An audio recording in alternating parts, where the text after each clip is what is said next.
day, ladies and gentlemen. My name is Henrik and this is Red Ice Creations Radio, and we are coming to you from the west coast of Sweden. Good to have you along today. You can hear us on Thursdays and Sundays through our website redicecreations.com, REDICE creations.com, where we also feature news, links, articles and other resources from around the world and beyond. Also, don't forget that we have a growing member section loaded with material for you. Our full radio archive, of course, with extended interviews with many of our guests, but also videos, short films, articles, and more.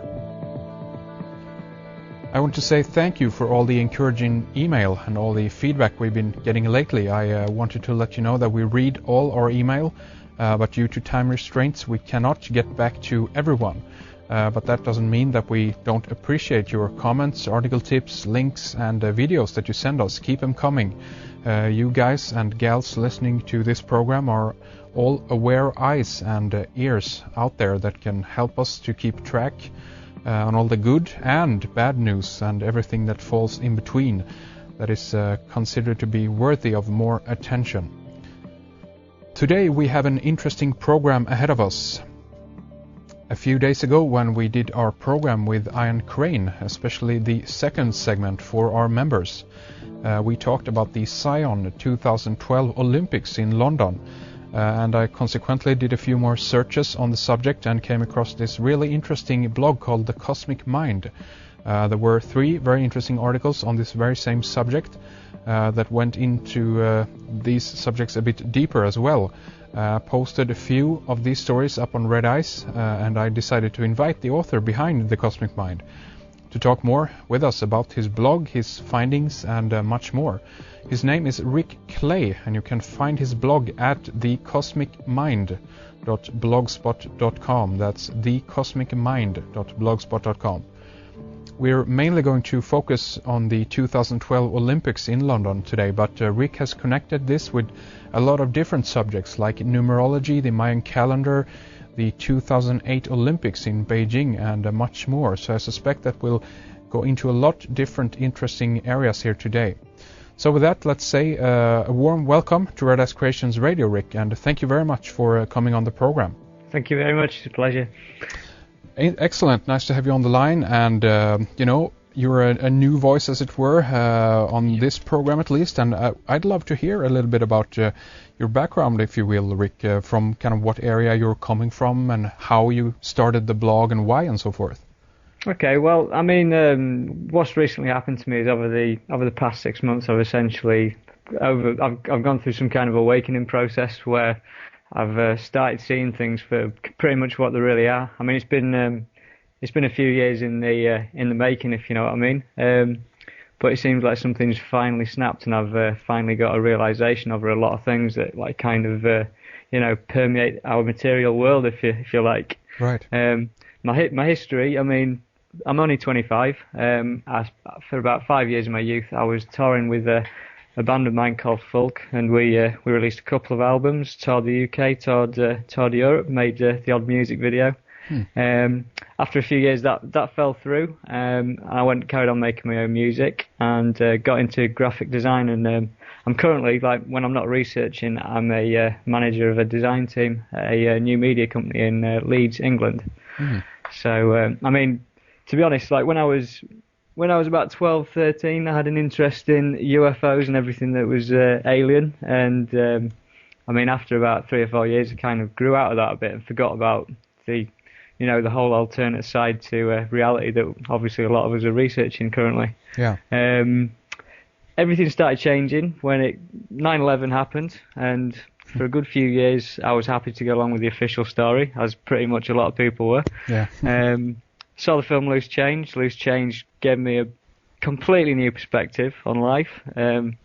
I mean, obviously, I've got my suspicions about the film now, of where it actually came from out of such a short period of time. I started researching politics, the New World Order, and I found as I went into that line of research and just doing lots and lots of reading, I feel a real bad negativity coming from everything that was reading. It felt really wrong. It was I just felt it was the negativity of the whole subject involving politics and New World Order was, it was crippling. It's quite disgusting, really. So obviously, I moved on from that and started reading about the 2012 main calendar stuff, and the Zeitgeist was released. I mean, this is all part of the kind of awakening process. Goes when Zeitgeist was released, obviously introduced the idea of religious fraud alongside the financial system and everything that goes with it. And if you've never thought about anything on this scale before, when you're watching those films for the first time, it is it's pretty mind blowing, isn't it? Really. As a result, I ended up wanting to get to these sites. I travelled to Egypt, I travelled to Mexico, travelled to Malta. I went to see all the European megalithic sites and stuff.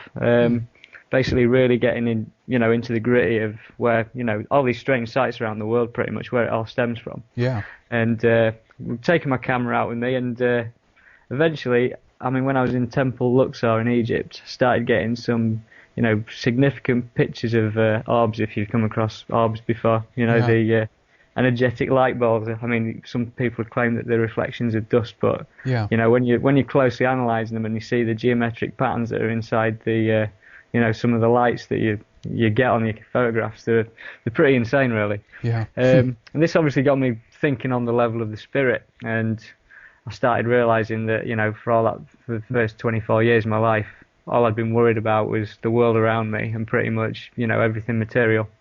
And did a bit of research and discovered Reiki. I found a lovely woman who essentially attuned me up to level 2 Reiki. And I mean, since then I've it's such a wondrous kind of energy to have to your life, like Reiki energy, and to be attuned to it is brilliant. Last year was the crucial pinnacle factor in just completely snapping my old mindset, and I'd started paying an attention to crop circles in Wiltshire. Like I knew of crop circles like in previous years and stuff, but not really paid an interest to them. And I'd made a decision with my friends to go down and look at the crop circles. And basically, on the day before we went down to view the crop circles, I'm based up in West Yorkshire in Leeds. I looked on Crop Circle Connector website just to get a good feel for where the crop circles were, so we could find them when we went down. And I noticed that there'd been a new crop circle found, and I was really baffled at this, because basically this new crop circle had appeared about 2 miles from my house. And this was pretty much one of the very first times that a crop circle had appeared in West Yorkshire, about 200 miles away from where crop circles normally appear. And so I rang up my friend who was coming down to Wiltshire with me, and we both drove out to this crop circle that had appeared near us, and walked into this crop circle, and the energy in the crop circle was magnificent. There's clearly no one had been walking in this, and all I could put this down to when I was stood in that crop circle was that this crop circle had appeared the night before, telling me that I was doing the right thing by going to Wiltshire to look at the crop circles. Do you know what I mean? Like a synchronistic kind of event in which there's like a full manifestation of a crop circle in a field right near me, and they'd never been in this area before. Interesting. It was pretty mind blowing. So on the Saturday we took the car out, drove down to Wiltshire to near Avebury, and obviously near Stonehenge and the likes, and visited a few more crop circles. And on the night we attended a talk by Daniel Pinchbeck, who's obviously done a lot of work in 2012 shamanic practices and consciousness and the likes. Right. At this lecture there was a crop circle researcher named Michael Glickman, and having a good chat with him, and I asked him, I said, why would it be that on the day before we come down to look at the crop circles in Wiltshire, one should appear right by us? Like, what is that? And I mean, this researcher himself had been researching for 20 years, said basically that, when you start showing a true interest in this kind of stuff, like a synchronicity when you call someone and they pick up the phone having just thought of you, it's the same kind of principle. Like, if you show interest to these crop circles, then they'll start appearing near you. And I mean, for a researcher of 20 years to tell me that, I was quite stunned at essentially what I was hearing and stuff. And the day after, we moved on to Glastonbury. It was obviously it was on the I think it was the 27th of July 2007, and it was the particular talk where David Shayler declared that he was the new Messiah. Really? Which, yeah, I mean, that sent ripples through me because I'd never thought I'd ever, attend a lecture in which you'd seen someone declare themselves as like the second coming of Christ, essentially. Right. It was pretty mind-blowing, and seeing 300 people in Glastonbury Town Hall completely outraged, emotional, crying, like going totally insane. It was quite an event, really. Yeah. But at this same talk, Ian Crane gave a talk, who you mentioned earlier, and his talk centered around the prehistory of the history of an elite cabal that have obviously been working in effort to establish, this thing called Zion at the 2012 Olympics. Yeah. And Ian had obviously correlated this to a staged alien invasion of sorts. And obviously, Werner von Braun, on his deathbed, announced that, the last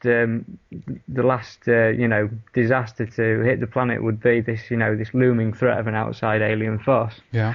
So, I mean, I left this talk that we'd been to, and I was, I'd got a shitload of things going around my mind. Excuse my language. And it's okay. And then following that, I started getting these weird occurrences with the number 1111.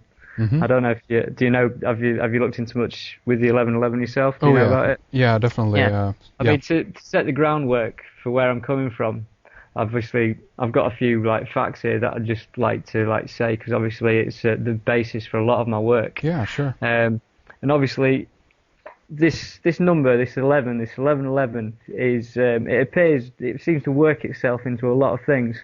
I mean, predominantly the first thing is the universe itself, and obviously on the 11th of August 1999 at 11:11 a.m. there was a total solar eclipse that was observed through Europe. And if you move that further on the end date, December 21st, 2012, the end date of the main calendar, the winter solstice, which is when the calendar ends, is at 11:11 a.m. So I've heard. So obviously, so we've got this effect where the universe is ringing these numbers at us, in accordance to consciousness and stuff. Yeah. And when you look at it in an astrological sense, with the precession of the equinoxes and the 26,000-year cycle of the Earth wobbling through the 12 signs of the zodiac, we're said to be moving into the new age of Aquarius, and Aquarius is the 11th astrological sign.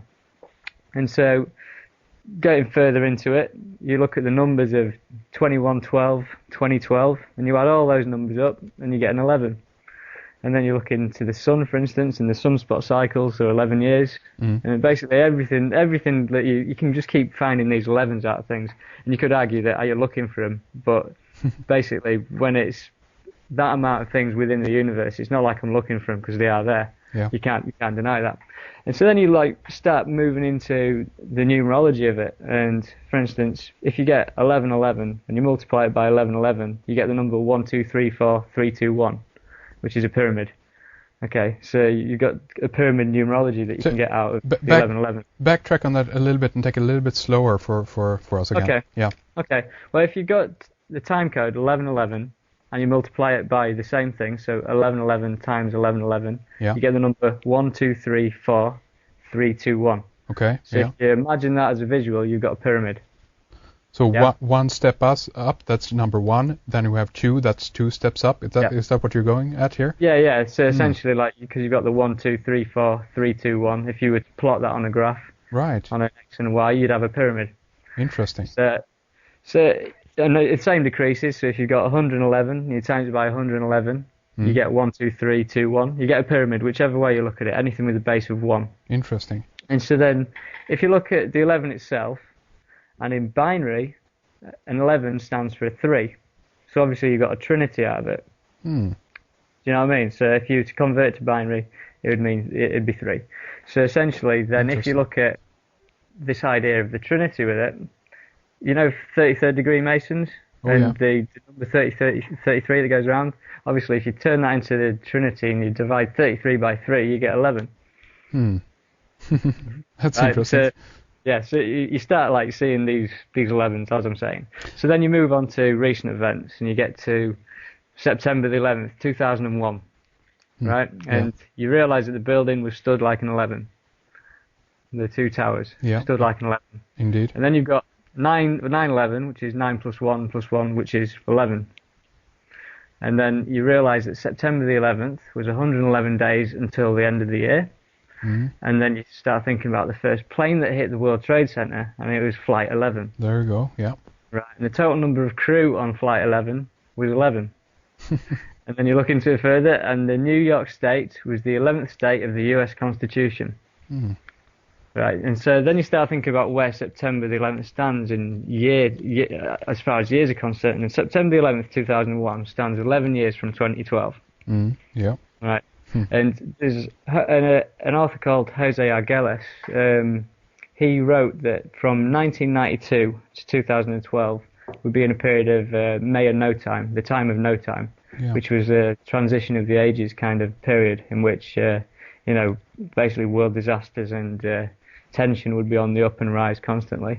And this period of no time was 1992 to 2012. And so 9/11 in September the 11th, 2001 was 9 years from the start of no time, 11 years till the end of no time. So synchronistically, it was placed bang on where it should have been. And so then you start thinking about, was 9/11 an event that was either was it as Jose Arguelles would put it, was it an inevitable event? Inevitable event. Was it designed by the universe for it to happen as it did? Yeah. You look into it further, and World Trade Center commenced building in 1966 and finished building it in 1977. So it took 11 years to create as well. Yeah. So you can move on from that and forget all that for the time being, and then you can get to September the 11th in history. And on September the 11th, 1990, at 9:09 p.m., that's 11 years prior to 9/11, George Bush Sr. made his very first speech entitled "Towards a New World Order" in the UN, at the UN. So this was 11 years prior. And then if you take that back 60 years, so you go back to September the 11th, 1941, you'll realise that 60 years to 9/11, that was when the soil was broken for the Pentagon. Pentagon, yeah, exactly. Yeah.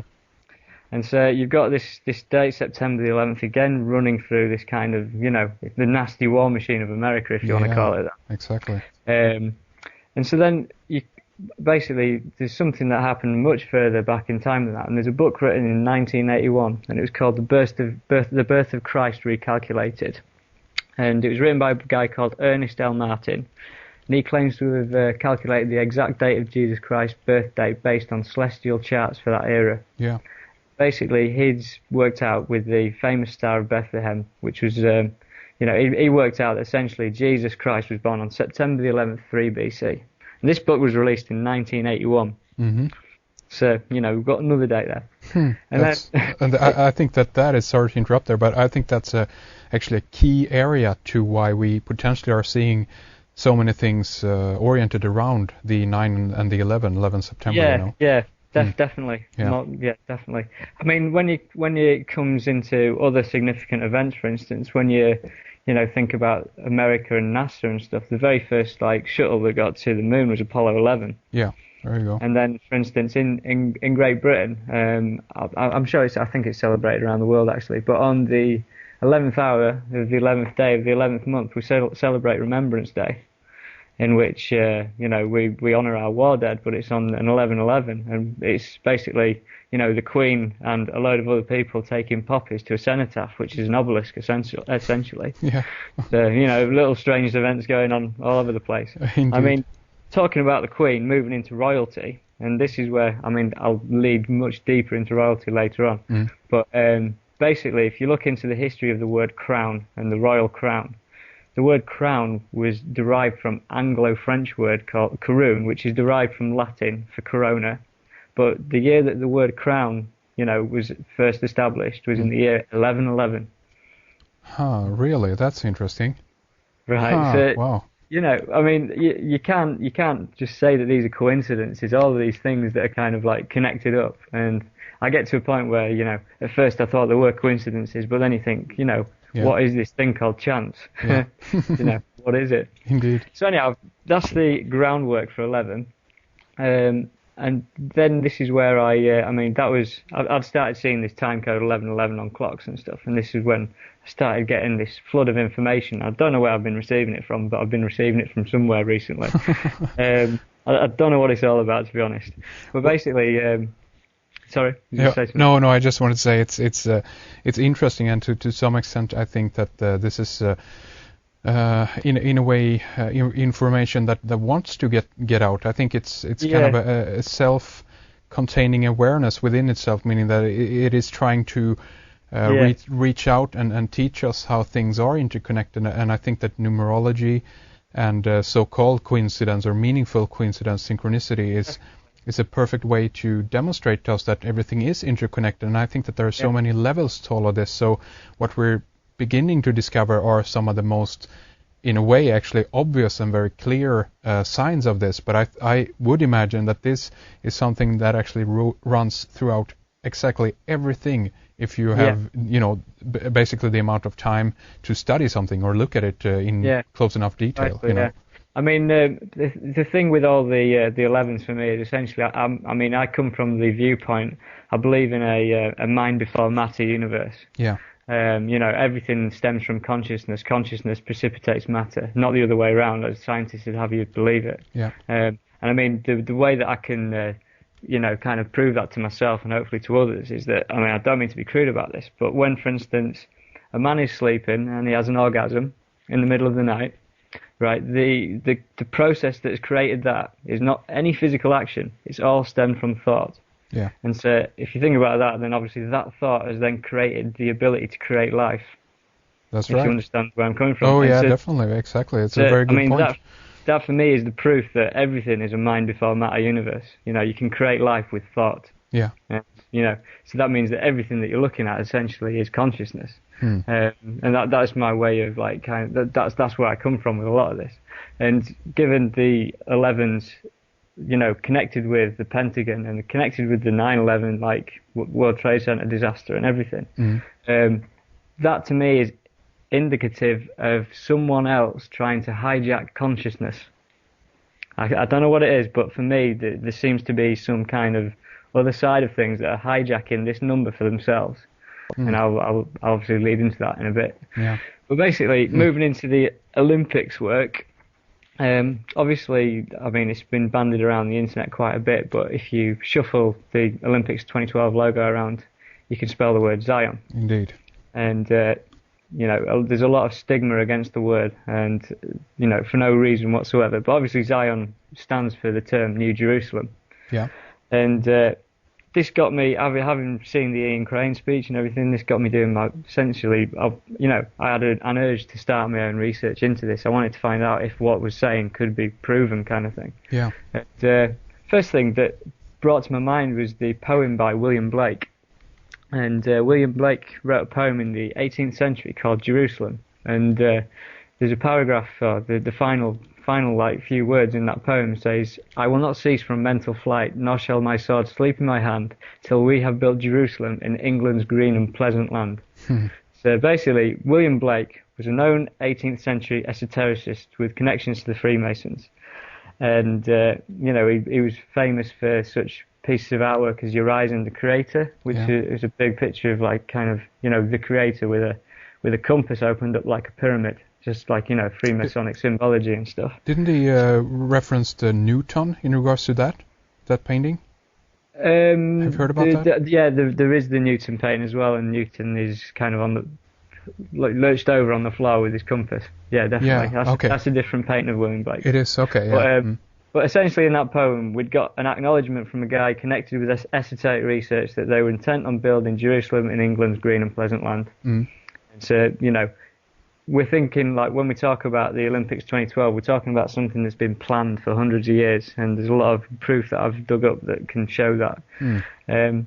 But basically, moving into the Olympics even further, after this talk, and when I got back from this talk in July last year, the first thing that happened was there was a video released by the Olympic Committee, and this was a stadium design video, and it was a crazy CGI, I don't know what you want to call it, action film on how they're going to build the Olympic 2012 stadium.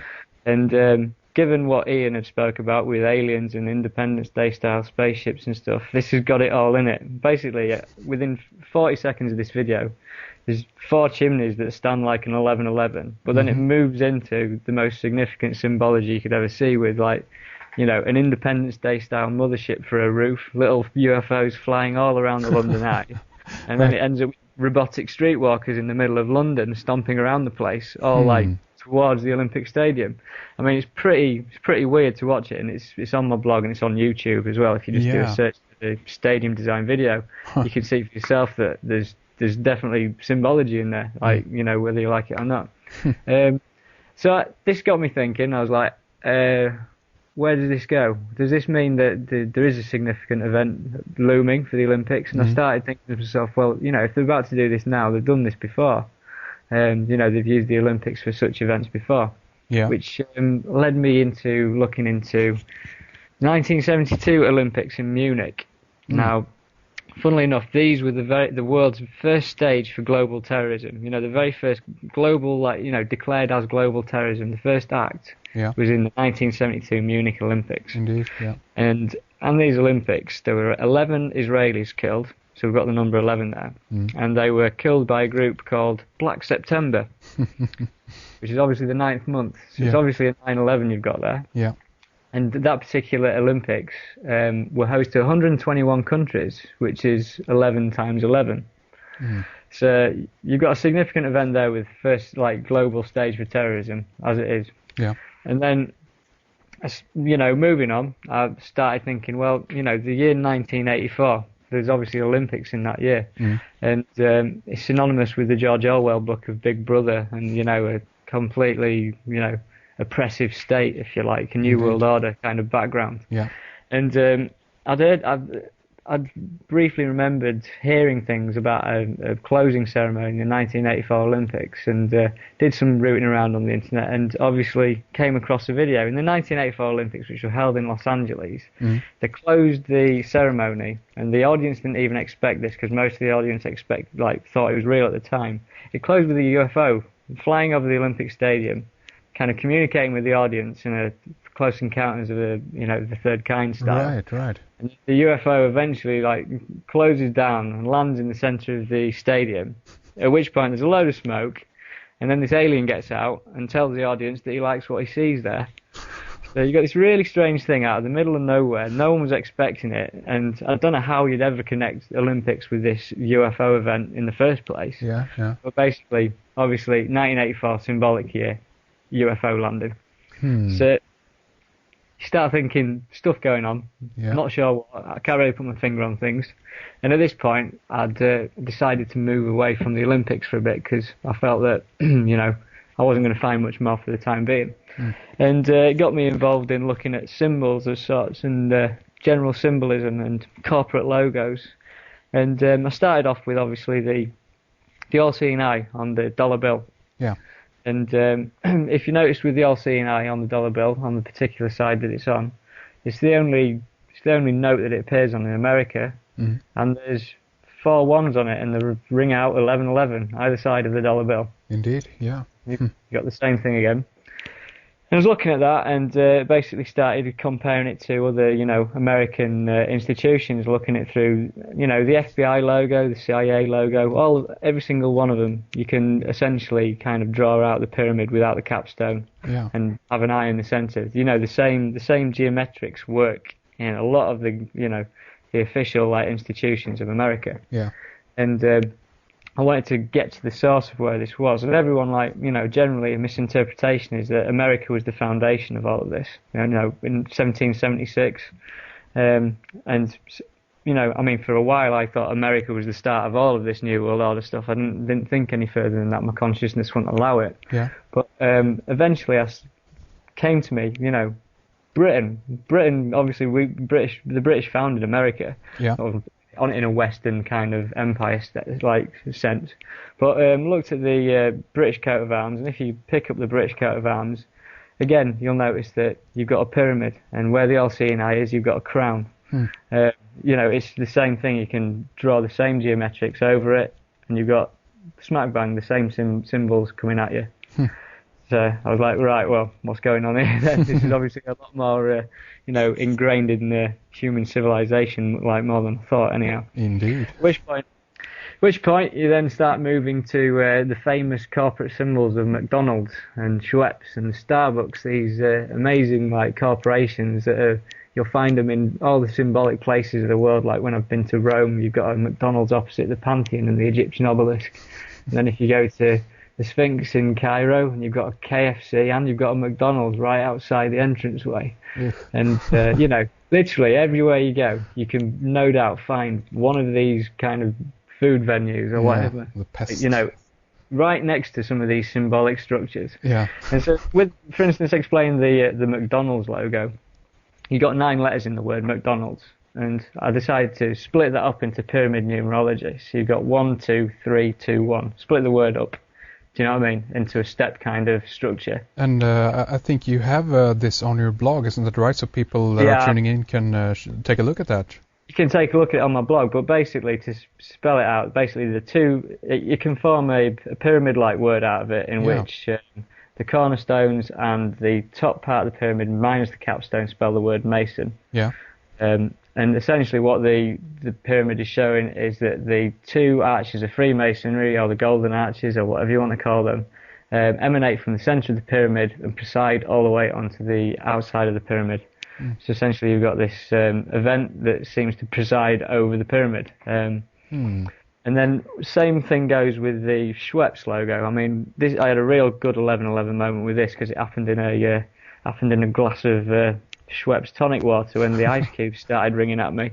Right. And I thought it was pretty mental, but it was insinuating something was happening. Nice. And I looked on the bottle, and the year 1783, obviously on the all-seeing eye, the date 1776. Mm-hmm. I was like, we're a bit too close for comfort here. We're in the period of the Enlightenment, is what they call it. Yeah. And look at their logo, and it doesn't even take any deciphering this one. There's a pyramid with an angel on top, with a McDonald's-style M presiding over the pyramid. So essentially, you've got more messianic imagery in the logo of a corporate symbol. And all I can think is this company, Schweppes, they teamed up with Cadbury's.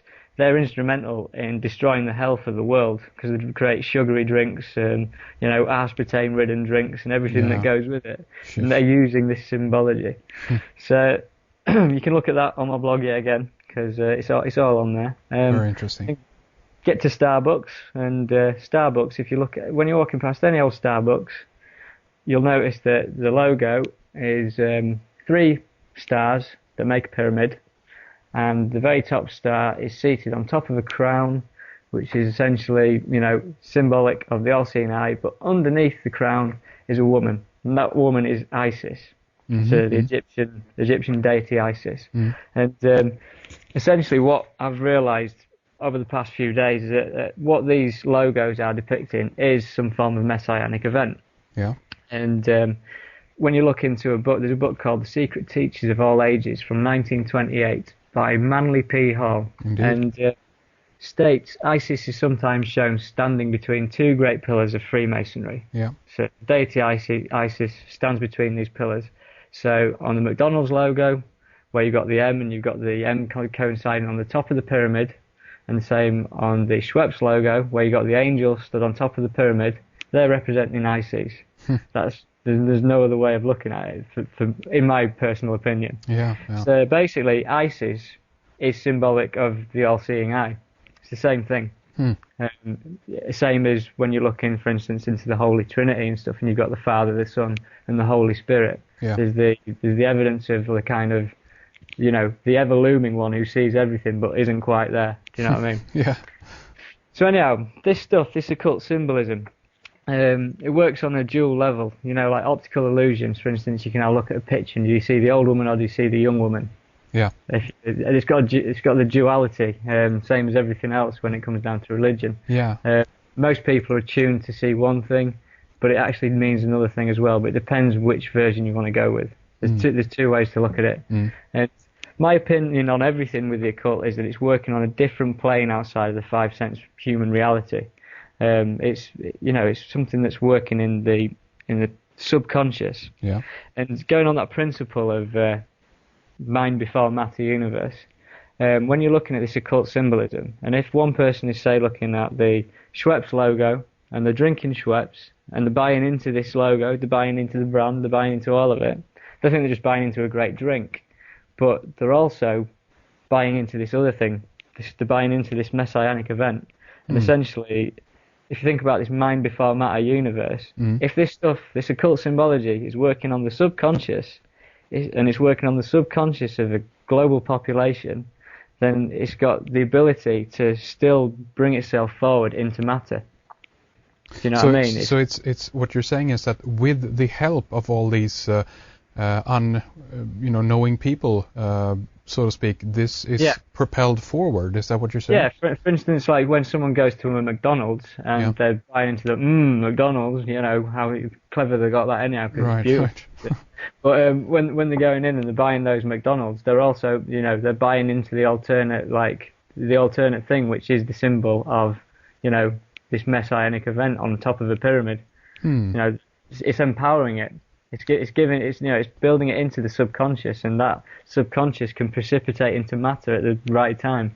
And that's interesting, considering that many of these companies are so, they're global players. Some of these companies have bigger, a bigger economy and gain more money than certain countries do. Well, we've got no idea how they got so successful. There's no reason for it, to be honest, apart from that there's something else there working with them. Do you also think that potentially this could work the other way around, meaning that human beings, since we've been subjected to, at least in the Western world, almost 1700 years of Christianity and so forth, that the reason also why they might want to pick a logo like this or have this message in the logo is that on some level this speaks to our unconscious. So people who are inclined to lean towards the Christian faith, for instance, are actually in some way kind of lured in by these kinds of symbols, and consequently they Yeah, definitely. The thing that I'll draw upon later is that how this works with more than just Christianity. Because if ISIS has many identifications, and she's got an identification as the angel Gabriel and the all-seeing eye and stuff. Yeah. But when we talk about this New World Order and the one world religion and the one world government, the angel Gabriel is the one figure that can unite Islam and Christianity, because both of them adhere to her as God's messenger. Mm-hmm. So when you're looking at implementing this New World Order, it's got to be something that combines these two religions. And that particular figure is that thing that can combine those religions. I'll touch on that in a bit, anyhow. It gets deeper. I'll be telling you all it is in a minute. Sure. Go ahead, sir. Yeah. I'll give it a bit of time. I'll give you another 10 minutes. Sounds good. And I'll let you know who it is.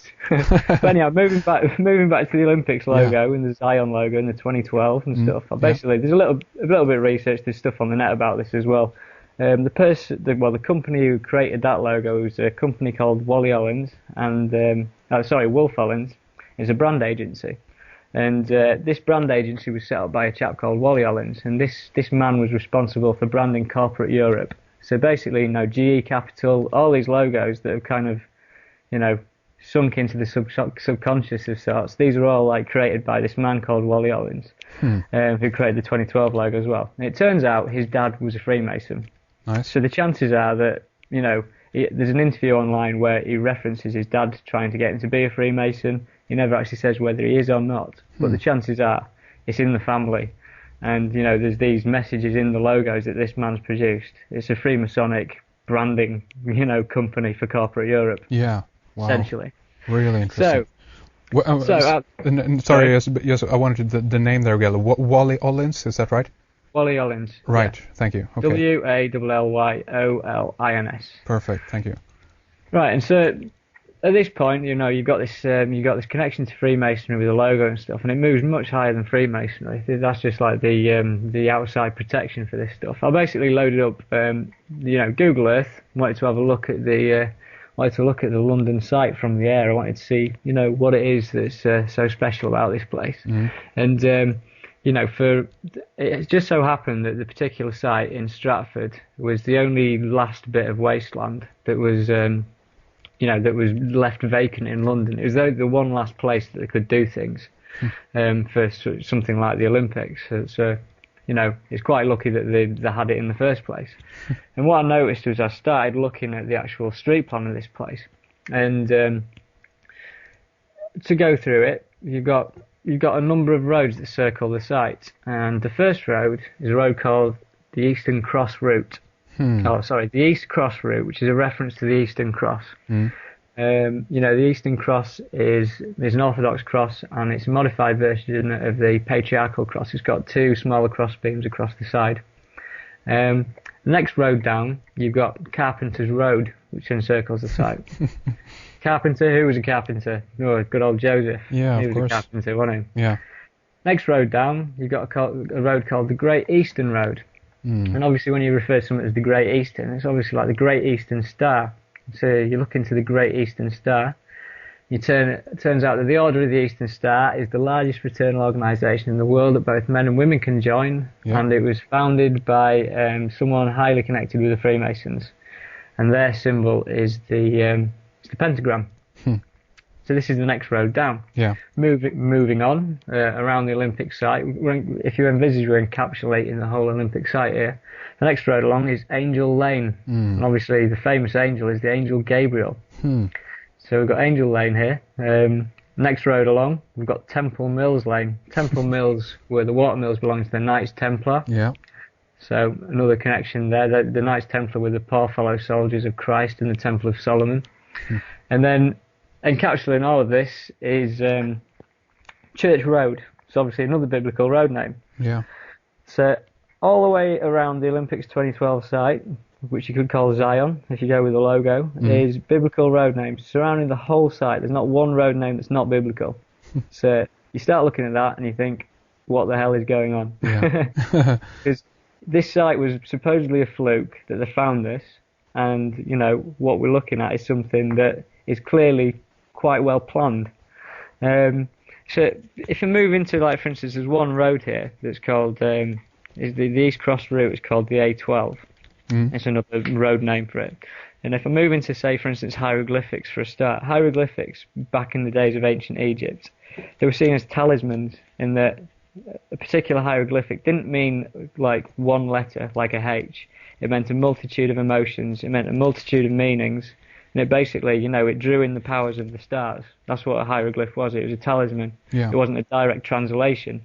So, like, for instance, when they do a direct translation of the Rosetta Stone, you can't translate hieroglyphics into H, A's and Z's and stuff like that. Do you know what I mean? Sure. So basically, if you think of this idea of hieroglyphics as talismans, power of the stars embedded in this symbol, if you want to call it that, and then everyone assumes that the English language moved on from that, and that our letters just meant letters, just to spell words out, and that there weren't symbols at all.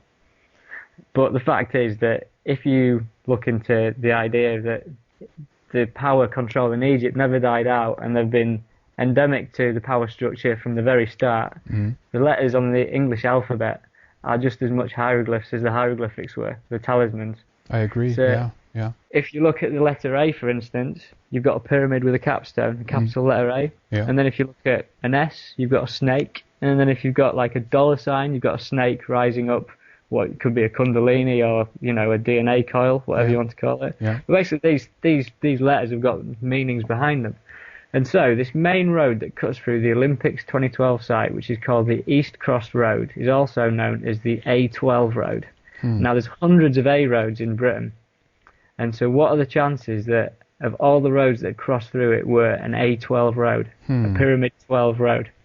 Do you see where I'm coming from with it? Oh, yeah, absolutely. Very interesting. It's pretty strange that one road, this is what I'm saying, coincidence is this load of rubbish that this is coincidence. It's not coincidence whatsoever. No. And then you look into the situation of where it's situated in London and Eastern London, and you'll find that it's in two areas. It's separated between Leighton and Leytonstone. And I don't know if you're aware of what a ley line is, but basically... Of course, yeah. Yeah, if you look into this, the Olympic site is bang on where two ley lines cross over. So we're on about something that's connected to the energy grid of, the world, like the lifeblood of the earth, if you want to call it that. Nice. Interestingly enough, before when they commenced work on the Olympics 2012 site as well. I mean, I got this information off a chap on a message board, but he basically said that they'd organised a massive rave on the Olympic 2012 site, in which no doubt there's a lot of government-sponsored drugs out there and a lot of energy being given off. And if you think about these energy lines, and they're inviting people to have raves on these sites, alongside holding some of the biggest competitions in the world ever, think about what's happening with all that energy. Where is that going? It's probably being fed into the system somewhere.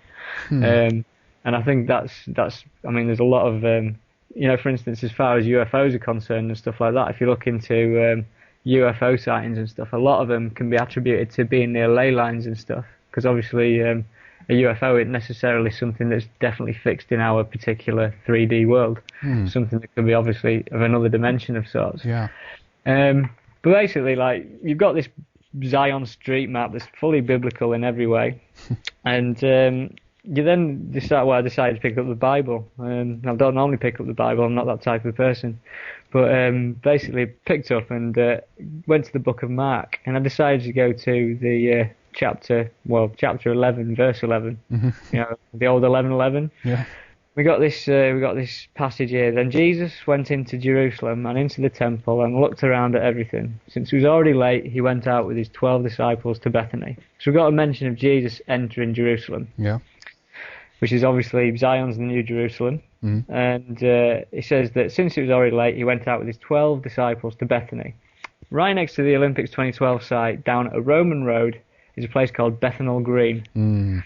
Bethnal Green, Bethany, sounds the same, pretty close, not too far off.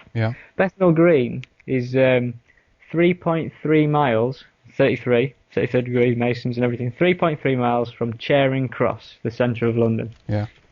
So symbolic again, numerology and everything that goes with it. Of course, I don't know if you've heard, but if we look at the research of Ralph Ellis, he talks that Mary Magdalene might have been Mary of Bethany. There's a whole connection between Bethany and the family of Jesus, if you will, or Interesting. Yeah, well, I mean, with the whole idea of the Dan Brown bloodline and the Priory of Sion and stuff like that. That's I mean, I'll get onto that shortly, but that's all part of the plan. That's all part of what's intended here. They wanted to unseat the public with the idea that there's a lost bloodline of Jesus Christ. Which is, pretty scary. To top it off, but on a funny note, have you heard of EastEnders before?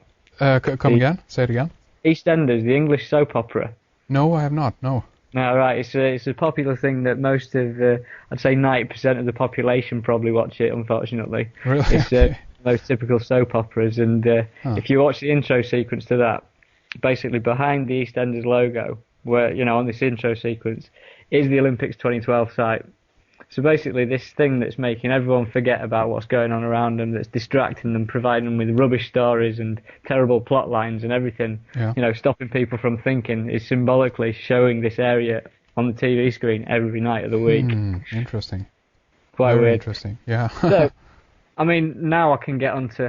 I think I've set a good standing for this whole idea of Zion and this biblical event of sorts. You know what I think we should do like this, Rik. I think that we should take a break right here, actually, because this has been basically an hour-long preface here, and obviously I've got tons of questions and comments, but I definitely want to just let you kind of lay out what you have here, so to speak, and we can analyze that later on. But I think that we should take a little break and then continue in our members section and talk more about this, because I know that there's tons more to talk about regarding this. What do you think? Yeah. So what do you think, Rik? Is that a good idea? That's fine. That's brilliant. Let's do like this before here, though. That as we mentioned, we've kind of set the preface here, and we're gonna really get into the juicy stuff here more in the member section. But I want to finish off with you telling us a little bit more about your blog, and also let me know if you have any ideas so far to put this into another form, a DVD, a book, because obviously there's a lot of material here. Any ideas about that? Well, I was only thinking about this the other day, because obviously a blog is a limited way to get the information out. I mean, as far as I'm concerned, my full kind of ideology is that everything that I'm doing is going to be free. I don't believe in charging for anything. Because this capitalist system that's fallen down around our necks. I know I haven't got any explanation as to what can replace that, but I'm certainly not intent on distributing my work in any other way apart from freely. It'd be lovely to. I mean, I was talking about this earlier with a friend of mine. It'd be a good thing for a film of sorts. I think I've got enough stuff here for a film, and I'd like to try and do that. Yeah, of course. Yeah. Because obviously something like that is much more manageable for the masses. Of course. And it's about reaching the masses with this information. And I mean, also, of course, if you come from a perspective where you can, finance a film like that, that is great. But also, consider the fact that if you charge a small amount, that might also get you pursuit on the next or the following productions, which mean that you can heighten your production quality and you can reach more people. So I mean, I definitely understand where you're coming from, but it's also a good idea to keep the other side of that issue at hand, so to speak, as an alternative. Yeah, I know what you mean. You need to eat too, mate. So. I need to think a lot about this stuff. Really, I do too much thinking as it is, to be honest. But I'm sick of thinking. Well, I mean, it sounds like you really kind of also tapped into the intuition, and then the thinking part of all of this is of course, to analyze it within the conscious mind and to try to see how all these pieces fit together. But I mean, what you've laid out so far here is a brilliant picture, and it's going to be really interesting to hear more about this also, of course, in our member section. But mention for us, before we go there, mention your blog address for us, so we know how to find more of your material. Yeah, I've got a shortened address. You can get to it from http://www.thecosmicmind.co.uk. Very good. Again, thecosmicmind.blogspot.com.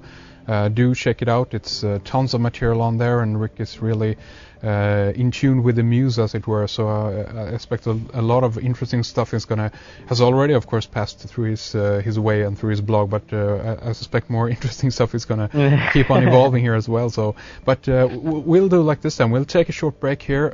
We'll return in our member section, and so stay with us, Rik, and we'll talk more soon. Okay, brilliant. Before we continue with Rik Clay, I want to mention that our new forum is up and running. rediceforum.com will get you there. It's one open forum and one members forum. So if you want to connect with other listeners or other Red Ice members, to talk some about the recent radio programs, recent headlines, discuss solutions or what have you, click on forum on our front page, and from there you can register. Don't miss our continuation of our program with Rik Clay. We have a lot more information and interesting points to cover as we tie things together in the thesis that Rik is presenting to us.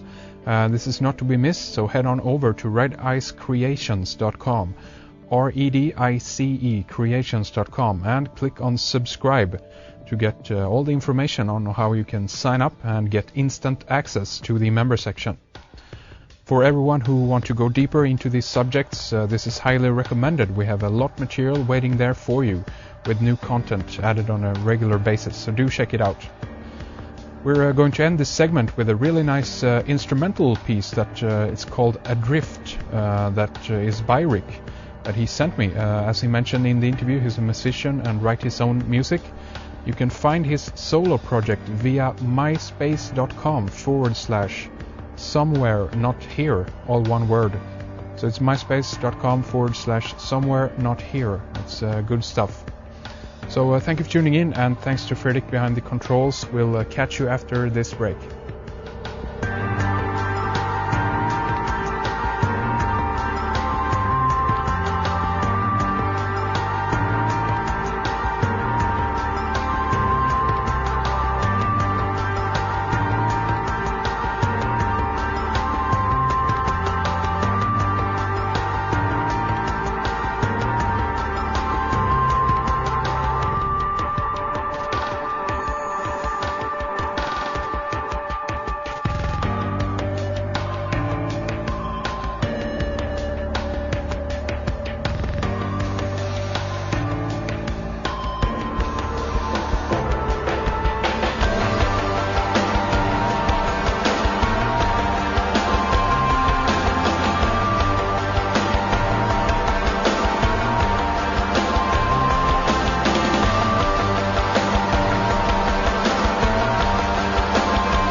warm welcome, Red Eyes members. We are talking to Rik Clay. We are continuing our fascinating discussion on the 2012 Olympics. Of course, that's the node in all of this. But this connects with so much more, as you heard in the first segment. And basically, we're going to continue here talking more about Rik's findings and see where this leads us. So I'm going to ask you, Rik, to just basically continue on the trail that you ended in our first segment, if you will. Okay. Right, well, obviously we've laid out a ground plan with a street map of, the Zion Olympics in 2012, like biblical road names left, right and centre, symbology and symbols and everything, it's all over the place. So I sat down and I started thinking to myself, so what is going to happen? Obviously, this is something that's clearly been in the making for. I mean, I'd presume that those roads have been named them roads for over 100 years, because the street map hasn't changed in that time. And so what I started looking into was the idea of the Trinity, because obviously the pyramid numerology and everything gets involved in all of this. And obviously I think there's a lot to be answered for in there. And so obviously the precession of the equinoxes is a 26,000 year cycle, in which a roughly 26,000 year cycle, and takes just over 2,000 years to transition into a new age. Obviously 26,000 years through 12 signs of the zodiac, and that's about 2,100 for a new age. And obviously with the dawn of Christianity under Jesus, we entered the age of Pisces, which was symbolized by a fish. And prior to that, under the age of Aries, we were symbolically represented with Moses and his ram's horn. Yeah. So, and we're reportedly moving into the 11th astrological sign of Aquarius, which is the water bearer. And so you start looking into religion as a whole, and you realise that every time that there's, one of these kind of, transition of the ages, if you want to call it that, there's almost like a new Trinity event, which finds itself, radically shaping the landscape. So, for instance, the last Trinity event we had essentially was the Jesus, Joseph, and Mary, who had been touched by the angel Gabriel Trinity. And obviously, in Christianity as a whole, you've got the Holy Trinity, which is the Father, the Son, and the Holy Spirit, which is symbolic again for the angel Gabriel. Hindu religion, we've got Brahma, Vishnu, and Shiva. The Jewish Trinity, which essentially not as personified, but was Moses, Ark of the Covenant, and the Temple. And then obviously moving into the human body, we've got spirit, body, and soul. We've got it all. But the fundamental Trinity of the ages, like that started it all, was the Osiris, Isis, and Horus connection. Yeah. Obviously, Osiris and Isis, mother and father, giving birth to Horus, who was essentially personified, and it was the sun.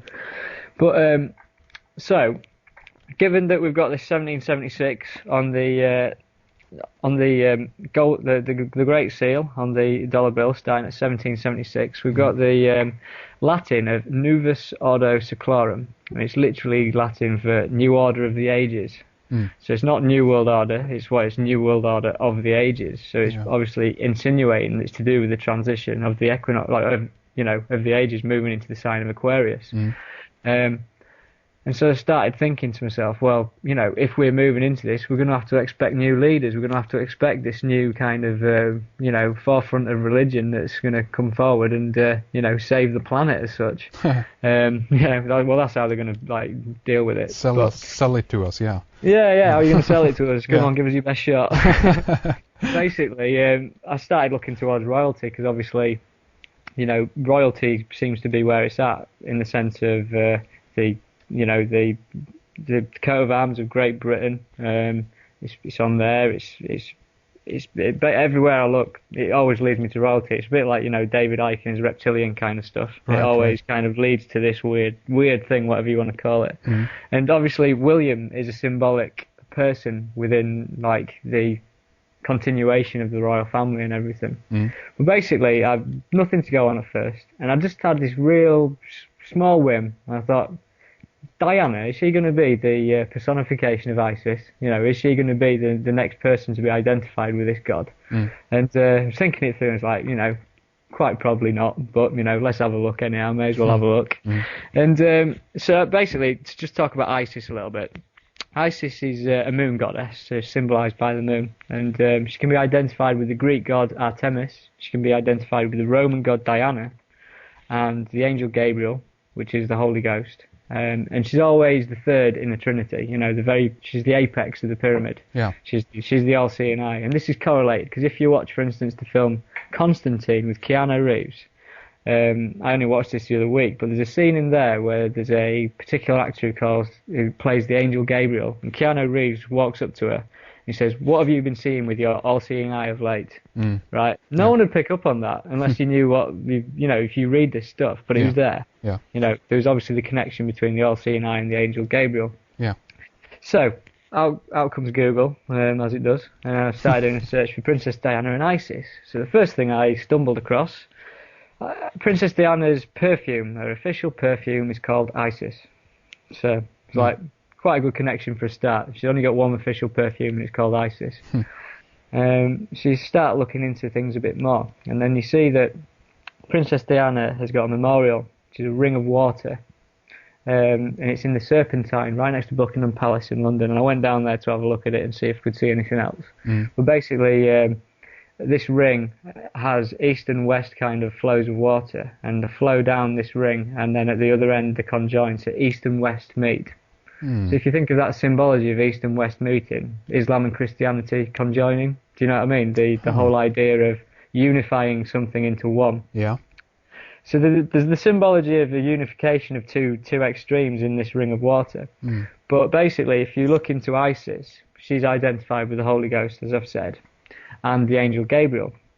And now in the film The Lord of the Rings, which is an esoteric piece of work by J.R. Tolkien, obviously everyone knows the Lord of the Rings because it's been put on the cinema screens, but there's a character in there called Galadriel, and if you look into the history of the character Galadriel, she was identified with the angel Gabriel, i.e. that's what she was, that's what she's symbolic for, and she was the wearer of a water ring. She controlled the water ring. So obviously you've got Princess Diana, water ring memorial, where east and west meet, combined with the angel Gabriel and Lord of the Rings, or Galadriel, being the water ring bearer. So you've got this symbolic figure and this this symbolism running throughout.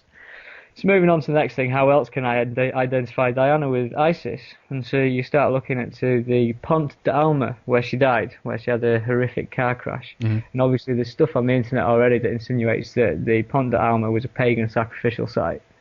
And it was used like ritually for hundreds of years, like prior to the modernisation of the area. Right. Outside of the tunnel, we have a Flame of Liberty, which is in tribute to Diana's passing. The Flame of Liberty, which is similar to the Olympic torch. Well, in fact, it is the Olympic torch. But if you think about the Flame of Liberty, and then you think to the Statue of Liberty in New York, the Statue of Liberty, I mean, Graham Hancock and Robert Bauval will all state that the Statue of Liberty in New York is symbolic for Isis. And outside where Diana died, you've got this, Flame of Liberty statue, if you want to call it that. And again, if you go back to the Secret Teachings of All Ages by Manly P. Hall, Isis carries with her the sacred fire religiously preserved and kept burning in a special temple by the Vestal Virgin. The fire is genuine, immortal flame of Isis. So symbolically, what she's got outside the Pont d'Alma is a connection to Isis yet again. So moving on, I'd got wind of a tribute in Harrods, and this is where obviously, do you know much about the Diana murder inquest and everything that goes with it? Much of it, not all the details, but the overarching story is very familiar to me, yes. Right, yeah, obviously there's the whole conspiracy, the idea that she was murdered, and Al-Fayed believed that she was murdered, and there's the fight with the royal family, essentially. Yeah. I mean, if you go to Harrods, and this is where it's proof that both sides are in on the same act, and this shows that this whole idea of the conspiracy of the murder of Princess Diana is all part of the intended stage play that's been going on all along. In the Harrods, I went up to him and I said, "Where's the Princess Diana memorial?" She went, "Oh, it's in the Egyptian staircase." So I was like, "You're joking me?" So I get led to this Egyptian staircase, and you go in, it's real. I've been to Egypt, and it's pretty much exactly the same as what you'd expect in Egypt. Real grand, golden-looking, like staircase with escalators in it and stuff like that, and loads of cheap perfumes. Well, not cheap, really expensive perfumes on sale. Yeah. And you walk over to the shrine of Princess Diana and Dodi Al-Fayed, and you've got these two pictures. You've got obviously Diana and Dodi. Think about that. You've got Christianity and you've got Islam. Right. And these two pictures are being symbolically held up by a dove. And the dove is also attributed to the Holy Ghost, which is the same thing as the angel Gabriel and everything else that goes with it. So you've got symbology there. Below these two photographs, you've got a pyramid, all right, a 3D pyramid with a time glass in it. So symbolic to pyramids and time and stuff. Yeah. Then on either side of that, you've got two very tall candles, looking like a number 11 and also looking like the two pillars of Freemasonry that ISIS is standing between. So what I'm here and proposing today is that essentially we have got Princess Diana being identified with the fertility god of Isis. Very interesting. Do you have, by the way, taken any pictures of this memorial? I've got photos of it. The problem I've got is I can't write enough in enough time because I work full time as well to get this all out. Do you know what I mean? It's such a big thing to write about. Of course. It requires a lot of time. Yeah. But basically, so you think about this, with the New World Order, they wanted a one world religion. We've got the combination of Christianity and Islam here symbolically in Harrods, right? And obviously Islam and Christianity both accept the angel Gabriel as a messenger of God. So we've got the proof here that they want to do this with Diana. They want to identify her with ISIS. So what does that make Prince William? If ISIS is, the mother fertility god, that obviously means that William naturally becomes the son. Yeah. Okay? Yeah. So looking at this, I thought, right, we have to do a bit of research into William now. And I've 6 months ago, someone said that I was going to be researching the royal family. I'd have laughed my head off and said, get away. It doesn't concern me whatsoever. But I've ended up being driven down this path, and it's doing my head in. Yeah. but anyhow, Prince William's birthday. He was born on June the 21st. You know when June the 21st is? That's the summer solstice. Yes. Yeah. So basically, the Son of Most High. Yeah. So in the New Testament, the angel Gabriel announced, "He shall be great, and he shall be called the Son of the Most High. The Holy which shall be born of thee shall be called the Son of God." Right? Yeah. So we've got Prince William's birthday, and it's on the solstice when the sun is most high. Yeah. Right? And then you look into it a bit further. How old is he in 2012? Probably 33, right? No, he's 30 years old. 30 years old, okay, yeah. Connection here. Jesus began his ministry at age 30. There you go, okay. Right? Yeah. So you can't get away from this. It's all over these people. Yeah. You know what I mean? Yeah. And so symbolically, 30 years old, William's birthday, symbolically can be seen as an XXX in Roman numerology. That's right, yeah. And it just so happens that the Olympics 2012 is XXX.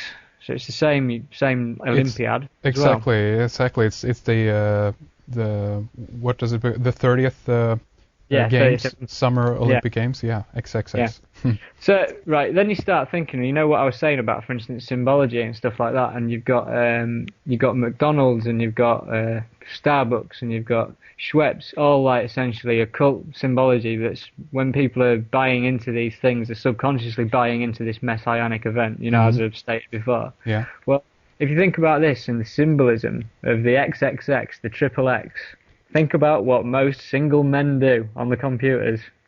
I know it sounds crazy, but, that's powerful energy that's being wasted there. This life-giving energy, and they're symbolically buying into that triple X stuff. You know what I mean? Yeah, sure. Same as you've got the triple X film with Vin Diesel, in which he's seen as this heroic figure, and everyone went to the cinema and powered the triple X thing. Do you know what I mean? Yeah. Yeah, this shows you how endemic this thing is, and how crafty these things are. Of course, and also I think if you convert the alphanumerical number on a alphanumeric system from 1 to 9, then I think X becomes 6. So it's basically 666 right there. 666. Well, I didn't know that, but that's good. Yeah. Right. So the next thing on, moving into William yet again, with more stuff to do with him. It turned out a few months ago that he'd been made the 1,000th member of the Order of the Garter, Now, he's actually the 999th member of the Order of Garter, but they changed it to 1,000 because of someone, not being registered or something on the official log. But as you will know, the Order of the Garter is the parent organisation of Freemasonry. Yeah. Right. So if you think about that situation that we've got there, what are the chances that Prince William, if they hadn't pre-planned this, would happen to be the 1,000th member? I.e., in the chronology of events, it just so happened that he was bang on the 1,000th member. And that's also could be interpreted as the 1,000 points of lights. I don't know if you heard about that. I don't know about that. No, that's new to me. Yeah. Okay. Continue. Yeah.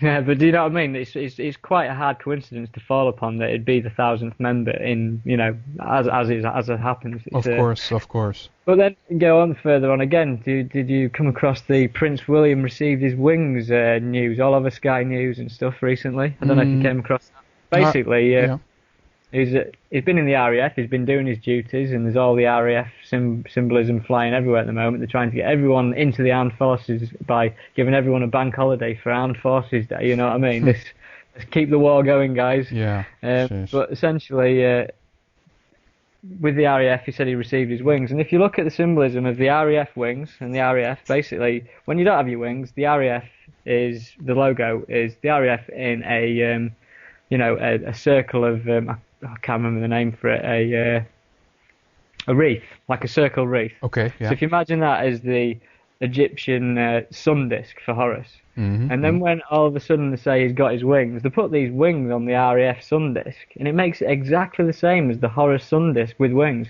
There we go. Huh. So the fact that they was pushing around the fact that he's got his wings, it was just symbolic for him saying that he's ascending into this thing, whatever you want to call this thing. Do you know what I mean? Right. But I mean, here I am again saying that Prince William is as I said, with the Dan Brown book and the Da Vinci Code and everything that goes with it, they're trying to get the masses to believe that there's a lost bloodline of Jesus Christ, and there might be. But what I'm saying is they're trying to get everyone to accept that. And so when Dan Brown's book, which was a terrible book, written really badly, but obviously interesting story, sure. When everyone from, like your 60-year-old woman who doesn't get out much to your Benidorm crew or whatever in Spain, when they were all running around reading this book going on about it, they were all having the seed implanted in their head that there's a lost bloodline to Jesus Christ. Yeah. And you think about the idea of the Priory of Sion. This thing is all to do with the Sion Olympic Games. Yeah. It's all part of the same thing. But moving on, obviously the last thing symbolic with the Queen as well is that it's a Diamond Jubilee in 2012. So they're going to be celebrating the Queen for a year long, which is a lot of celebrations. Yeah. But moving on, as always. Olympic bid 2012, the London Olympic bid. We received it, and we received confirmation on July the 6th, 2005. The day after was the 7/7 bombings of London, but on that particular day, everyone, the news would have us believe, was full of positive energy that Great Britain had won the Olympic Games. I mean, I think there's probably only about 2% who were bothered about it, but the media would obviously tell you that everyone was, going out and getting drunk about it, but essentially no. Yeah. But what they didn't tell you, and it's been covered up by the news, but it's on the internet, but it never got covered in News 24 or whatever you watch. Basically, on the same day that London bid was won for the Olympic Games, right, there was a huge, I don't know what you want to call it, massacre on the island of Haiti, in which 24 people confirmed dead after more than 300 heavily armed UN troops carried out a major pre-dawn military raid in Cité Soleil. So what happened was the UN troops, which is supposed to be a peacekeeping force, not something that goes out and actually, does stakeout operations on drugs barons. Yeah. They did this pre-dawn military raid in which they killed 24 innocent people. Right, and there's a lot of people looking into this. But what is symbolic is the place where it was. It was in Cité Soleil, which is Sun City. Right? Yeah. Gets even weirder. It's one of the poorest communities in Haiti. It's one of the poorest communities in the Northern Hemisphere. It's got endemic AIDS, poverty, everything. People are starving in this place because of the way that it's, essentially it's been crippled by the power structure. Yeah. But basically, it's one of the poorest communities, as I've said, and it's in a place called Port-au-Prince. So it's Prince, Port, Sun City. Mm. On the same day the Olympic bid was won. Yeah. So what I'm saying is that symbolically you've got Prince and Sun, and then you've got this thing that I've connected with Prince William. Was this another thing equally like buying into an event with such a negative, horrible event in which the UN massacred loads of people, or 24 people? Its symbolism is ripe through it, and it gets even worse because basically the UN Colonel Marino suggested that ballistic tests can be done on the dead, and he said records from the Medicine Without Borders shows an influx of civilian casualties starting at 11 a.m. The numbers are on the Wikipedia page, so 11 a.m. brought in. And then you look into Port-au-Prince itself. Port-au-Prince celebrated its independence 200 years ago. I don't know what it celebrated its independence from because it didn't seem to get any better. But the bicentennial monument that they erected in the independence of Port-au-Prince just so happens to be a pyramid without a capstone and an Olympic flame at the top. Oh, nice. Right. So I don't know what that's saying, but you've got a Sun City with a prince and you've got a pyramid with an Olympic flame on the same day that the Olympics 2012 bid was won. My that God. doesn't happen. That doesn't happen. You know, it just doesn't happen. Too much in there. So obviously getting into touchy areas and stuff here because it's pretty dark, really, when you think about it. I mean, moving into the Olympics 2008, I found this out recently. The 2008 logo, have you seen the Beijing 2008 with the little guy and his wobbly legs? I've seen that, yes, yeah. It doesn't look very much like an athlete, but, you know, given it's the Olympics and stuff. But it just so happens that if you decide to compartmentalise this logo into 4 different sections, it spells the word Zion. Really now? What are the chances that 2 Olympic logos in in succession both can easily spell the word Zion without any form of trickery? You know what? I'm looking at that as we speak here. I'm looking at your post about this, and that is incredible. Did you decipher that, or did you pick up that from somewhere else? When I just deciphered it the other day. Wow. Just having a look at it and just saw it, and I couldn't believe what I was looking at. That's really interesting. I'm going to have this picture up on the website or link up this posting here of the blog so people can take a look at that. And that is really interesting. Wow. Obviously, you've got the slogan, One World, One Dream, for the Beijing 2008 Olympics. Doesn't that sound like a New World Order slogan to you? Indeed. Yeah. And so anyhow, this goes on further because there's more symbolism to do with the Olympics 2008. Yeah. Basically, on the 11th of November 2007, so that's 11/11, they released 5 mascots, right, for the Beijing Olympics. And these are weird little mascots that all got pyramid-style hats on. And essentially, each of these mascots correlates to a colour ring of the Olympic logo. You know, we've got the green, orange, red, black and blue rings, and each of the mascots correlate to one of these. They've all got their own colour. And essentially what you're looking at here is if you take it back to the Mayan calendar, and you've got the 26,000 year cycle, and essentially the Mayans believed that within that cycle there was 5 separate cycles of 5,150 years. I can't remember off the top of my head. Yeah. But basically they stated that at the end of each world, a particular one of the 5 elements destroyed that world and then created it again. You know, it restarted itself. Indeed. So there's like 4 destructions and moving into another cycle of sorts. Yeah. And I was looking at this, and there's one, the blue character, which is the last ring in the Olympic logo. The blue character is symbolic for water. It's called Baby. It's a weird little critter. I don't know what you want to call it. Yeah. But it's symbolic for water, strong in water sports, and she reflects the blue Olympic ring. And this is the only of the 5 characters that's got a spiritual third eye. Yeah. So I'm thinking, why has this got a spiritual third eye? And then you think about this Diana's ring of water, and then you think about this spiritual third eye in the mascot, and you think of water obviously is symbolic for Aquarius. There's this idea that we're moving into this blue ring of the Olympics, if you know what I mean. Yeah. I mean, to explain this better, those Olympic rings for me are the 5 cycles of time from the Mayan calendar. Only one's connected to another. And it's almost like there's the transition stage where the two rings meet up. If you understand what I'm trying to say. Yeah, that's very interesting. Yeah. And so when, for instance, you've got a set of films like by J.R. Tolkien, the Lord of the Rings, what it really means is the Lord of the Cycles of Time. Yeah. Right? And so then when you think about the trilogy, you had the Fellowship of the Ring, which incidentally opens up with Gandalf's birthday on the 111th birthday, 111, which is obviously a pyramid number. Mm-hmm. Got Fellowship of the Ring moving into the Two Towers. Sounds symbolic to World Trade Center, if you like. Yeah. Moving into Return of the King. Same thing. They're on about buying us into another messianic prophecy. So, do you know what I'm saying about this symbolically ring cycle thing? It's all basically insinuating that throughout the cycles of time, something has had control of everything. And what I'm trying to propose is that when, for instance, in Egypt, they pretty much know that the Grand Pyramid, the Great Pyramid, started fully formed as such, and then the Egyptian civilization went into decline from there and after. All the pyramids that followed it were in like disrepair. They don't stand the test of time, if you know what I mean. Yeah.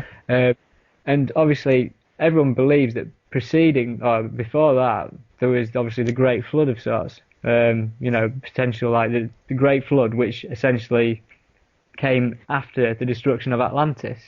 So I don't know too much about Atlantis myself, except it was supposed to be a highly technological, civilization of sorts. Indeed. But if you think about these cycles of time, Atlantis was destroyed. The same power structure, whatever, managed to survive it anyhow because they had the technology to survive it, and then they restarted again straight with the pyramid back into the next cycle. Well, there you go, and I think that's an extremely interesting point because to some extent we can say that we are in kind of that technological advancement, as it were, right now, and we're also kind of approaching it. It's the speed up of the thing, and it's like, we're going to be like at the peak of our civilization, as it were, whatever we want to call it. And I think basically at the same time as everything is, the technological singularity, call it what you will, this kind of the high point of our achievement. At the same time that we actually reach that pinnacle, we could potentially also kind of fall again, so to speak. And this could be a moment, and this might where it'll be around 2012. I don't know. Yeah. Where I can take this now after this. I've covered the cycles. I could pretty much tell you what the religion of the New World Order is as well.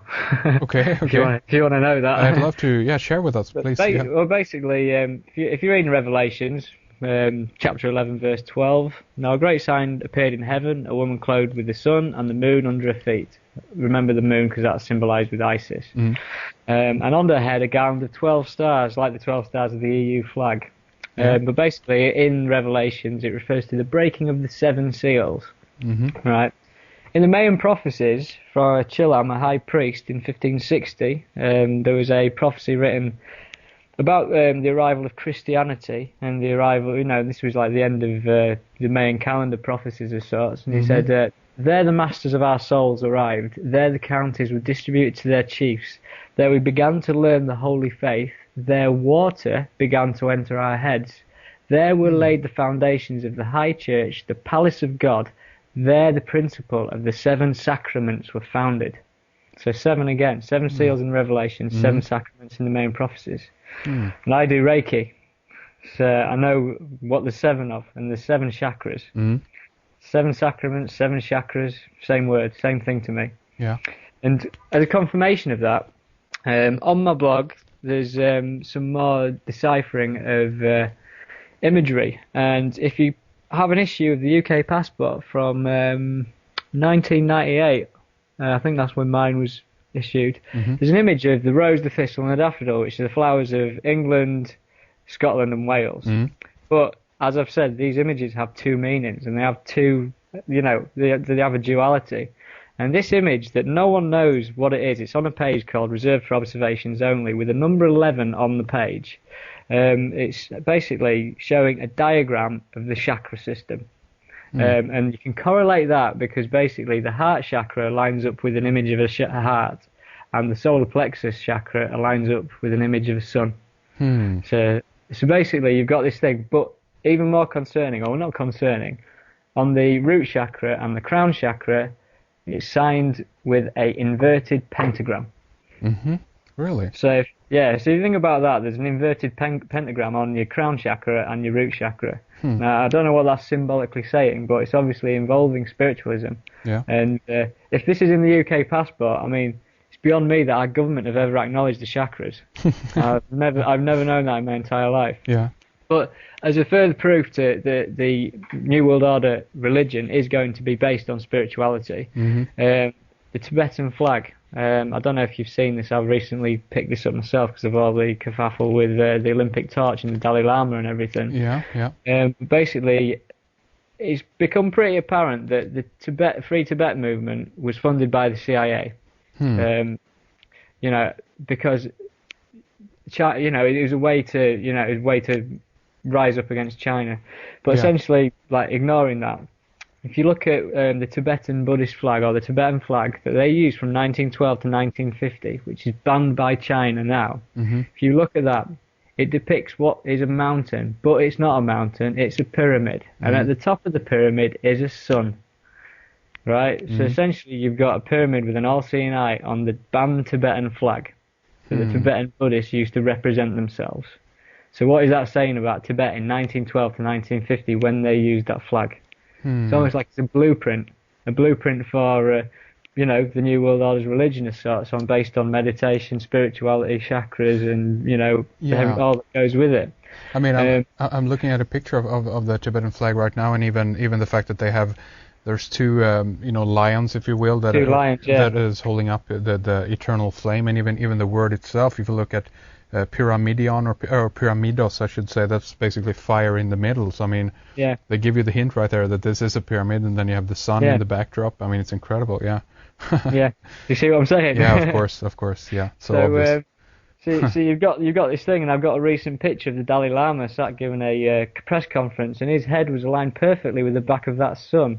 And this is what I'm trying. This is where I'm moving to some weird stuff, because obviously this New World Order religion is basically still sun worship, but it's based on spiritual sun worship. It's going to combine Islam and Christianity, and it's through the emergence of Isis and the resurrection of a sun god.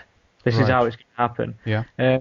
But the thing is, obviously, New Age talk, conspiracy theories, and all of this stuff that's put out there, these are low-level distractions and stuff. And obviously, the New Age spirituality movement, it's not a bad thing in itself, but essentially, if you look at where it probably started from something very different to what we expect. Do you know what I mean? This whole moving into the age of Aquarius and the whole New Age stuff. Well, of course. I mean, from my point of view, at least at this point, from what I've picked up on so far, this is the reason also for why they are reverting back to all of these, esoteric, some would say even pagan if they come from a Christian background, what have you. But the reason for it is that I think that there is a spiritual truth in many of the methods, so to speak, that they actually use to control people, meaning that there actually is something real to this.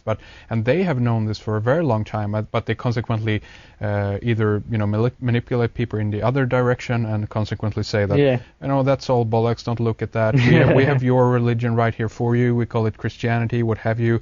And I consider many of the religions that we have around today basically is a reformation from the oldest ancient religions, going back to the ancient world of Cana, Egypt, what have you, And it doesn't matter in what package they sell it to us. If you're smart enough, you're going to be able to see through that.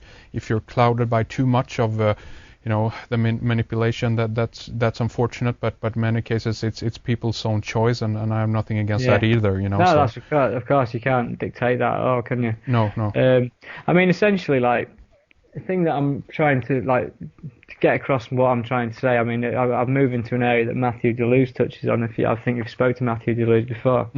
But essentially, for me, the power structure that remained in power, or that started, something that built the pyramid, that got the people to build the pyramid, was a very powerful force. And in the history of, I've got a particular book called The Secret History of the World by Jonathan Black.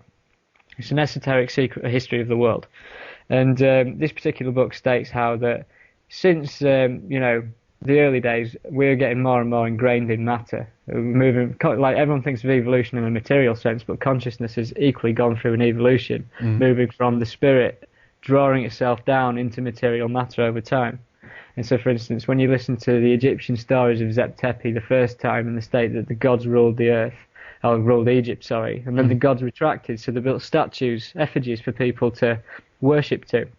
And then eventually, after the gods had retracted so much, the pharaohs then ruled the earth for the gods, or ruled Egypt for the gods. And then, essentially, went from statue worship to idol worship into what we're currently at. We're at celebrity star worship, pop idols. Yeah. Yeah, do you know what I mean? It's the same thing. Madonna, all this lot. It's all part of the same thing. Well, exactly. Yeah. Oh, sorry. Continue. But my thing is that obviously the Egyptian power structure that was in place then has never died out. Because if you look at the way the power structure is moved, like essentially when Egypt collapsed, you had the Exodus with Moses and stuff into the area of Israel and Palestine. And then the next major power structure was essentially with Rome. And if you go to Rome, you'll notice that there's Egyptian obelisks in front of the Vatican, in front of the Pantheon and stuff like that. They carried those things over there from Egypt. Yeah. And then, obviously, the Roman Catholics went on the Inquisition, slaughtering out any heretical religions, such as like the Cathars and the Bogomils, moved through Europe, and then essentially found a new power structure to erect in Paris. And obviously Paris has got, it's symbolic for power, Aziz, it's already in the word. Yeah. But Paris, they moved the obelisks and stuff, Place de la Concorde on the Champs-Élysées alignment. Yeah. You got that whole symbolic area. And when I went there the other day, incidentally, I went to the front of the Louvre, and they've got a aerial viewpoint of the layout of the Louvre, and it's an exact replica of Luxor Temple, with the Avenue of Sphinxes running to Karnak Temple in Egypt, because I've been to the same place and I've recognised this. But there's no official statement anywhere that the Louvre is based on Egyptian temples and alignments and stuff, but it is, obviously. Of course. So this power structure, then once it had done in Paris, it decided that it wanted to find the new centre of power, and it moved to London. And if you go to London, they've got an obelisk and stuff like that. You've got Big Ben. The official story is that Big Ben was named after this politician named Ben, who stood up in Parliament and said, "Oh, let's call it Big Ben," and everyone laughed and said yes. Yeah. But it's not called Big Ben because of that. It's named after the Ben stone, which is one of the very first. It stands proud in Egyptian history. Of course, and even in Hebrew, Ben is the son of someone, so it's the big son. Yeah, Yeah, so the Big Ben, for instance, is a huge obelisk type structure right near the obelisk and the London Eye, which is symbolic again for the all-seeing eye. Oh, I know. Yeah. And then obviously this power structure moved from London to America. And then there we have it. America has been used as an excuse to run all these wars that it's needed to run until it's collapsed itself into the ground, and then America will die. And that's how I see it. America's been used, essentially, and they've used the people there. Well, and that's also an interesting point. I mean, there's so much to touch upon on that, but just to be brief about it, even the fact that I think that they want that if we talk about America as an experiment, if you will, and much in the same way that we can look at the Soviet Russia as an experiment, but or communist Russia, but they might have wanted a certain kind of stock, if you will, of people or a certain type of breed, those who were willing to draw out the roots from their own country and just leave and have a certain type of mentality.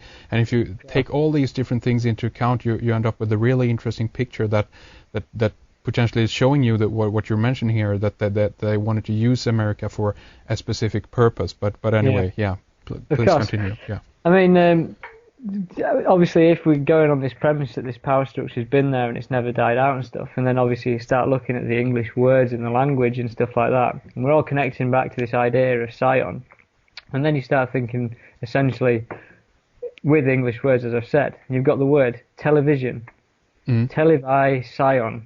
Yeah. So basically, everyone thinks the television is an evil hypnotic machine anyhow, I mean, other than the ones who enjoy it. Yeah. But, it's there to televise scion. Yeah. And then you think of the word spiritual ascension, spiritual ascend scion. It's the same. It's in the words of what we use. Yeah. Like, do you know what I mean? Yeah. It's endemic and it's there. You can't get away from it. Of course. And vision or Yeah. Zion, that's even the eye in there, Yeah. you know, because it has to do with visualization or to see Yeah. see something, you know. So Yeah. But this is where like I can start to like wrap this thing up slightly. Yeah. Is that if you look at it, it starts becoming apparent that it's more to do with just like, for instance, it's more to do than just someone hijacking a power structure and keeping it like in control. It's almost like it's, you know, to do with material reality itself. It starts to feel like that it's coming from something that's, you know, if you think of us as souls and spirits trapped in matter, then like this is where I'm starting to like perceive things, in the sense of, if you look at all religious figures throughout history, every single one of these illuminated, enlightened figures, every single one of them has a sun behind their heads. Yeah. Right. So sun worship. Yeah. Again. Yeah. And Christmas, for instance, you can't get away from Christmas. I mean, Matthew Deleuze talks about this stuff, and I recommend listening to Matthew Deleuze, because he's a very intelligent man, and he's a very, very special man. But Christmas, obviously, we're all driven into this worship of the sun at Christmas. You can't get away from it. If you've got kids or if you're related to kids, you need to be part of it. You know, we all buy into this Christmas thing. Christmas is sun worship. If you look at the tree that you've got in your living room, you know, it's like the tinsel is a serpent. You've got an all-seeing eye at the top. You've got a bloody pagan tree, you know, pyramid thing that's sat in the corner of your room. Yeah. And then Easter, obviously, again, it's more sun worship. And when kids, for instance, are all wanting the Easter eggs and stuff, it's nothing to do with the fact they're eating chocolate. They're buying into a ritual. They're buying into more sun worship, whether you look at it or not. Yeah. And the same goes with, like, for instance, crematoriums that haven't got any kind of religion tied to them. If you look at crematoriums, there's sun symbolism at crematoriums. You look at number 10 Downing Street, above the number 10, there's a sun symbol, like above the, you know, the centre of where our Prime Minister resides. You look at Shell Petrol, and it's sun symbolism, you know. And then, for instance, something I found the other day, my UK driving licence, there's a hologram you can barely see, but I shone it in the light. It's the sun and a pyramid on my driving licence in Britain. Yeah. You know, something you'd expect on the dollar bill. And so all I can say is that essentially with this symbolism, when people don't realise what they're looking at and what they're buying into, this stuff is like taking spiritual energy away from them. I.e., it's, you know, they don't realise what it's doing. I don't know how to really put that into words, but it's like we've only got our five senses, and like we're aware of everything within those five senses. But much like with the, you know, the light spectrum, we're not aware of what microwaves and X-rays and infrared rays and everything are doing. There's stuff we don't understand, and like our five senses are a filter. Yeah. And it's almost like that these symbols that have all been like fed with energy from, you know, if it was like a talisman, like they feed the energy from the stars in ancient Egypt, that's how they used to do it. It's working on some level we can't comprehend, that's, you know, basically trapping and deceiving us here all the time. Yeah. And so, for instance, in my opinion, when you die and you get these references to people saying, I met Jesus and all this kind of stuff, and they tell you that they met these enlightened beings and everything, Yeah. because they're so familiar with this symbolism, because they haven't asked what it's all about or anything like that. It's almost like if you, for instance, meet Jesus when you die and you go with him, and he'll tell you can be a lawyer next time, and he'll send you back around again. Right. Do you know what I mean? It's like you're encapsulated in this, as the Tibetans believe, and Tibetan is the New World Order religion, in my opinion. They believe in reincarnation, and so the reason why the reincarnation happens is if you're still duped by this symbolism when you go through. Do you know what I mean? Yeah. You need to be able to stop, like, you know, believing that this symbolism is here to help you, because it's not. And my opinion is that what's going on is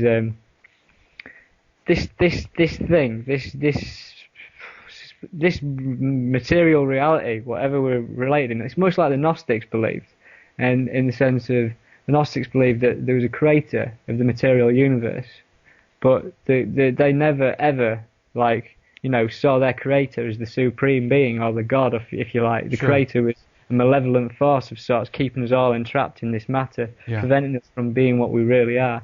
And like the Gnostics used to say, when they died and they met the Creator, they used to say, you're not my God, Yeah. I'm a Gnostic. Mm. And essentially that's when they believed that they had moved on from everything. Mm. And it's almost like it's the same principle. I mean, they tried to wipe out the Gnostics, did the Roman Catholics, but it's the same principle. Like people, when this spiritual event happens in 2012, if this spiritual event happens, the obelisks and the pyramids and the symbolism will still be around everywhere. Do you know what I mean? Everyone might be ascended in a spiritual fashion and know about the 7 chakras and stuff like that, but you're still going to be feeding your energy into the same machine. Of course. What you're talking about here, as far as I can pick up on here, is that you're talking about that you need to become smart, or you need to be able to interpret all of the symbols and what it does to you. Not only that okay, we have sun symbolism everywhere, very good, but what actually does it mean? Where does it lead you, and so forth? And why? In what way are they using it on us? Because in many cases, I can also see that.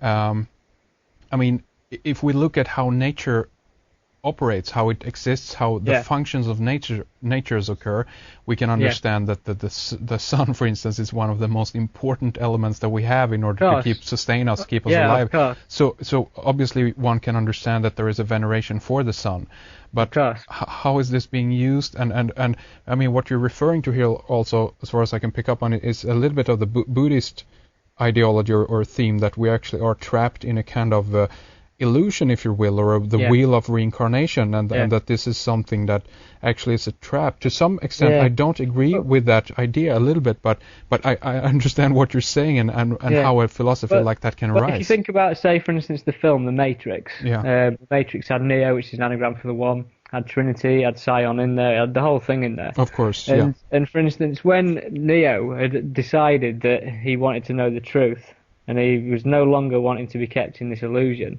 and Morpheus offered him the blue or the red pill, and he took the one to see the truth, obviously. When he woke up, there's a little robot that came up, a machine that came up and looked at him. And then the machine just looked at him and then shut off, right? And you think to yourself, why didn't that machine attack him?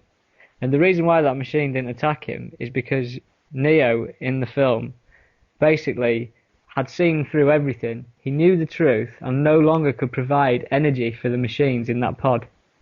Of course, the machine perceived him as being dead.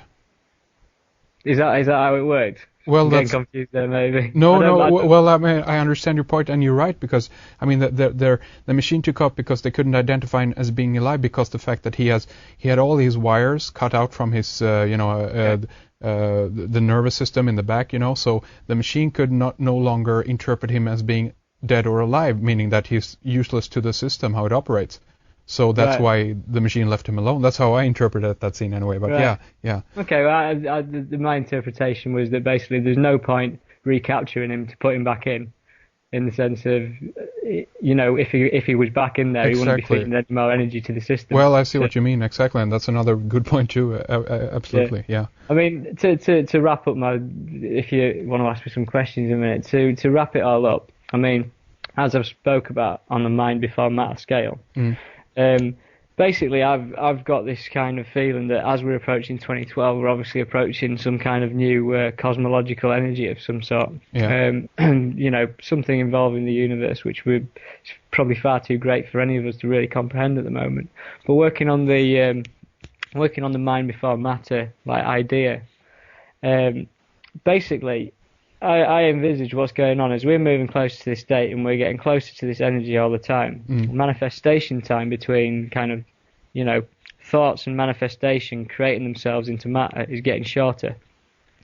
So do you understand what I'm saying? The spirit, the gap between consciousness and our material bodies are closing up, and so eventually we'll be able to create our reality a lot quicker than we currently do. One quick question there. Do you think that will be of a spiritual, natural, biological means, or do you think it will be a technological, almost down to the nanoscale, creation of things as a means that we have developed machinery, for instance, or tools or robotics that would help us to? What do you think about that? I hope that it's cosmological. Right. Yeah. But basically, I mean, as I'm saying that this is this is happening. If you look at what's going on, for instance, in Indiana Jones, the symbology all over that film for 2012. There's the main calendar. They don't acknowledge it, but he's rocking on the main calendar in that film. There's loads of other stuff that coincide with the main prophecies and stuff. And the same goes is like when I was on my trip down to Paris the other week, and I was driving down the M1 in Britain, and the first motorway service station I got to, I walked to the shop. And I went in there, and there's this big pile of books on offer, and the books that they sell in motorway service stations are terrible. They never give you any knowledge whatsoever, not good for anything, but there's this one book on offer. And I went over to it, and it was a book all about the end of the world in 2012. Really?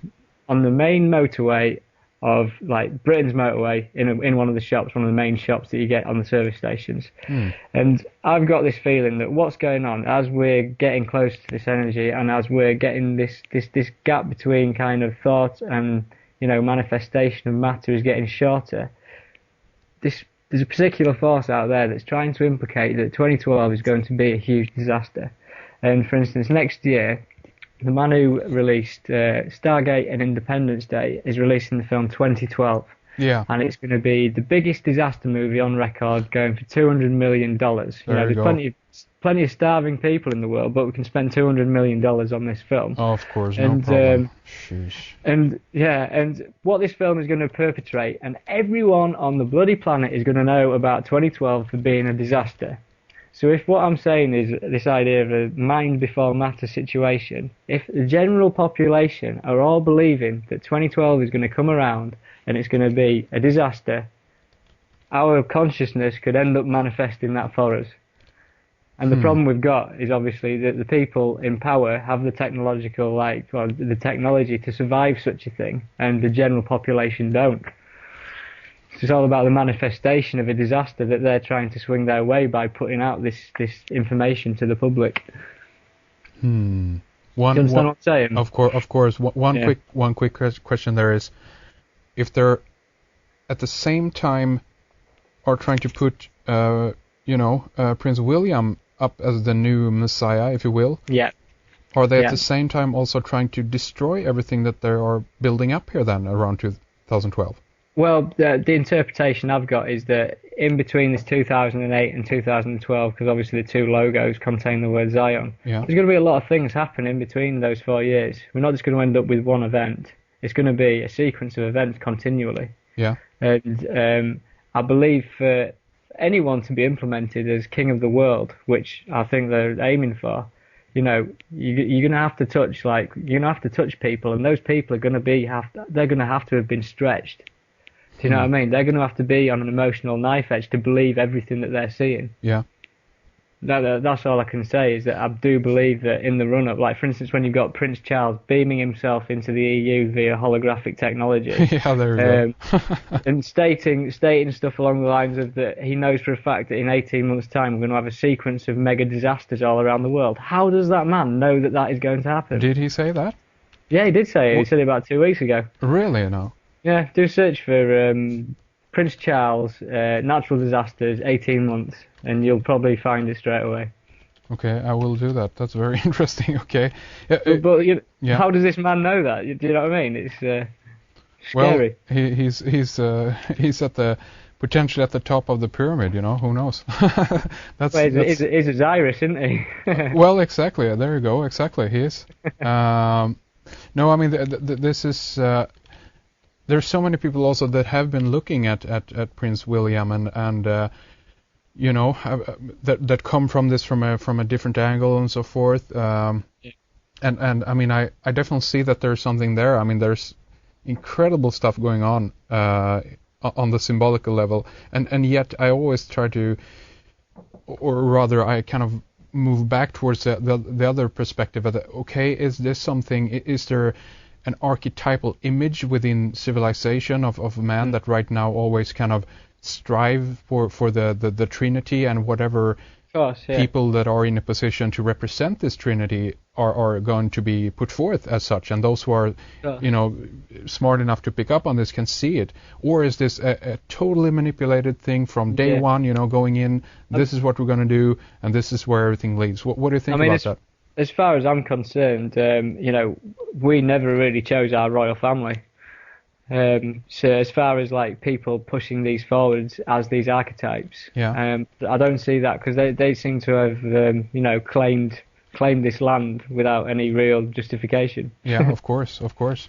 So I perceive this as something that's been hijacked. Hmm. You know I what? mean, obviously, all of this could be at the very least just my creative brain coming up with No, no, no, a no. I brilliant mean, story. I think, I mean, I agree with you on one level. I always keep the other door open, but that doesn't mean that I reject either one of the theories. You know, I'm totally Yeah, yeah, for with what you're saying here. I mean, yeah. I totally agree. I mean, it's incredible when you think about it. And you know what? I want to do like this. I want to give you a proposition here, so to speak. I want to have you back on the program. And because Okay. we actually have gone through basically 2 hours now, I think that this is a good amount of information for this time. So Okay, yeah, that's brilliant. people can digest this a little while. Potentially also send us in questions actually to that we can discuss further some of these questions. I want to give out one email address here and I might give out one more at the end here. But send in questions to redicecreations@gmail.com. Again, that's redicecreations@gmail.com. Send your questions there, and I'll post those to Rik here, and we'll continue discussing this because again, I have tons of questions that I want to get through. But I think this is a great time to end things for here. So, what do you say, That's Rik? brilliant. Are we up for a part 2 here in a while? Yeah, that's fine. No worries. I'm up for that. Okay, great. Because there's so much more to talk about. But okay, let's begin to round things up here because this has been very interesting, and I think that what you managed to do here also in a way is to kind of take a lot of the material that is out there. You know, there's basically this is the grand, you know, idea of what is happening in, you know, within one perspective. If you collectively bring in a lot of different research, I don't know how you have come up with a lot of these answers, but I'm certainly familiar with a lot of the concept that you present, and this I would reckon at least are building upon other people's research, like you know, everyone from Jordan Maxwell to, you know, as you said, Manly P. Hall to Graham Hancock to Matthew Deleuze to, you know, there's tons of people out there, right? Yeah. Yeah. I don't know the first name that he presented, but Graham Hancock, Matthew Deleuze, obviously Ian Crane, and just general reading, Daniel Pinchbeck and stuff. Of course, But I mean, if it's you, a culmination of everything, isn't it? It's the way we're all working. We're building up on each other. exactly, that's right. It's a convergence of information, and I must mention the reason I mentioned Jordan Maxwell, the name that you didn't recognize, is that a lot of his research is featured in Zeitgeist, and unfortunately, they didn't even mention his name once in that film. I mean, Really? no, they've had over 2 million viewers. I mean, so probably more so far. And if they just even would pop out his name there, I would be so much more happier. It's a personal hero of mine, and you know, research Take a look. write up the name Jordan Maxwell and take a look at some of the videos that you're gonna find on Video Google and stuff like that, because it's brilliant research there, you know. So. Okay. Very good. Okay, let's begin to round things up here for this time. And again, send in your questions to redicecreations@gmail.com, and I'm gonna write up a ton more of these questions that I do have for you until next time we speak, Rik. Okay, so that's fine. leave us with your blog the address again, so we can find more of your research. Okay, it's www.thecosmicmind.co.uk. Brilliant. thecosmicmind.blogspot.com. We will talk more soon, and we'll stay with me here, Rik, and we'll talk more off air. Okay. Okay. Cool. Brilliant. Thank you very much for joining us.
Ladies and gentlemen, my name is Henrik Palmgren. This is Red Eyes Creations Radio. We are coming to you from the west coast of Sweden. Nice to have you along today. You can hear us on Thursdays and Sundays through our website, redeyescreations.com, where we also feature news, links, articles, other resources from around the world and beyond. Also, don't forget, we have a growing member section loaded with material for you. Our full radio archive, of course, with extended interviews with many of our guests, but also videos, short films, articles, and much more. We have Rik Clay back with us on the program today as a follow-up to the two segments that we did this past Sunday. We talked about Sion, the upcoming Olympic Games in Beijing and in London, and how all of this kind of connects with 2012 and leading up to the introduction, if you will, of the new trinity of sorts with the Prince William, or maybe around 2012 King William, as the deity of the religion for the new aeon. And today we're going to follow up on this program and discuss some more things that we didn't get into in so much depth. I have a few questions and comments on what we didn't talk about last time. So if you haven't heard part 1, I suggest you go back into our archive, listen, so you know what we're talking about here. And we can preface this show, of course, with saying that Rik is behind the blog The Cosmic Mind. You can find that by simply going to thecosmicmind.blogspot.com. And there you will find many of the articles that we will be addressing in this program. So with that, welcome back to the program, Rik. Glad to have you back again. How is it? Hello, I'm very well, thank you. You? Nice. Did you have a chance to ease down since last Sunday when we talked? I think my brain exploded, but I've managed to piece it back together again. It was a mammoth session. Yeah, it was definitely. I mean, you presented basically the thesis and overall research that you've been doing for the last half year, I guess, here. But very, very fascinating, very interesting. And today we're going to go back to some of the keynotes and talk a little bit more about that. But have you gotten any feedback on the show that we did so far? I've had some quite positive feedback. There's been people message me on the blog, and I've received some emails as well.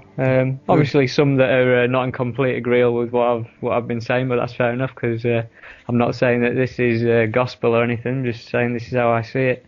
Yeah, of course. What is the disagreements about mainly? I'm not sure. I mean, from what I gather, some of the messages are kind of coming much from the matter before mind scientific viewpoint, as opposed to the alternate viewpoint the mind before matter situation. Yeah, that's interesting. Because I think I read on your blog a little bit about that, and I think it was in regards to numerology that there are kind of specific rules that you have to follow and whatnot, but from what I can kind of pick out on all of this so far is that this is not about so much rules and a discipline in that sense. This is more about actually this is stuff that speaks to the subconscious. This is stuff that triggers the right brain, if you will, and not the analytical left brain. So completely. So in a way, this is not about just sticking to certain rules. This is about just pointing out what it is that you're discovering, right? Yeah, exactly. Someone had proposed that the method to numerology is just simply to add the numbers up as you go along. And obviously, there probably is a set method to numerology, which I might not be familiar with, but all I can say is that this is different in the sense this is numbers in the universe, and there is number play from specific people as well. But it's not. It doesn't abide to any particular rule. That's the thing. It's as they wish to present it. Yeah, exactly. Or as whoever wishes to present it. Well, exactly, and even the idea of if we think of the universe or creation as a holographic thing or a fractal thing, in a way, then it actually doesn't matter what area you look into or how you make the connections. In a way, this is just about if you're have the consciousness to discover the connections or the similarities, then that's the pattern. That is the the discovery right there. Yeah, it is something at the root of consciousness. That's all I see it as. It's there, permeates everything. Yeah, absolutely. Yeah. So, I want to begin to talk a little bit more about the Olympics and ask you a little bit about basically why you think that the Olympic Games is such an important event, or rather, why they have made the Olympic Games such an important event. Any ideas or theories about that? Well, I mean, obviously the Olympics, it stems back thousands of years, and it started off as a pagan games, if you like, where all the athletes and stuff would pay their respects to Zeus and Olympus, and obviously it seemed to like through the ages and stuff it died out, and then there was the resurrection. I can't particularly remember the man who started the modern Olympic Games, but again it was a Freemason, esoteric worker of sorts, and obviously wanted to bring them back. and with the 2012 Olympics, obviously we've got and obviously what I've discovered with the ley lines and stuff where the particular site is, we've got this situation where it's clearly involving energy. Indeed.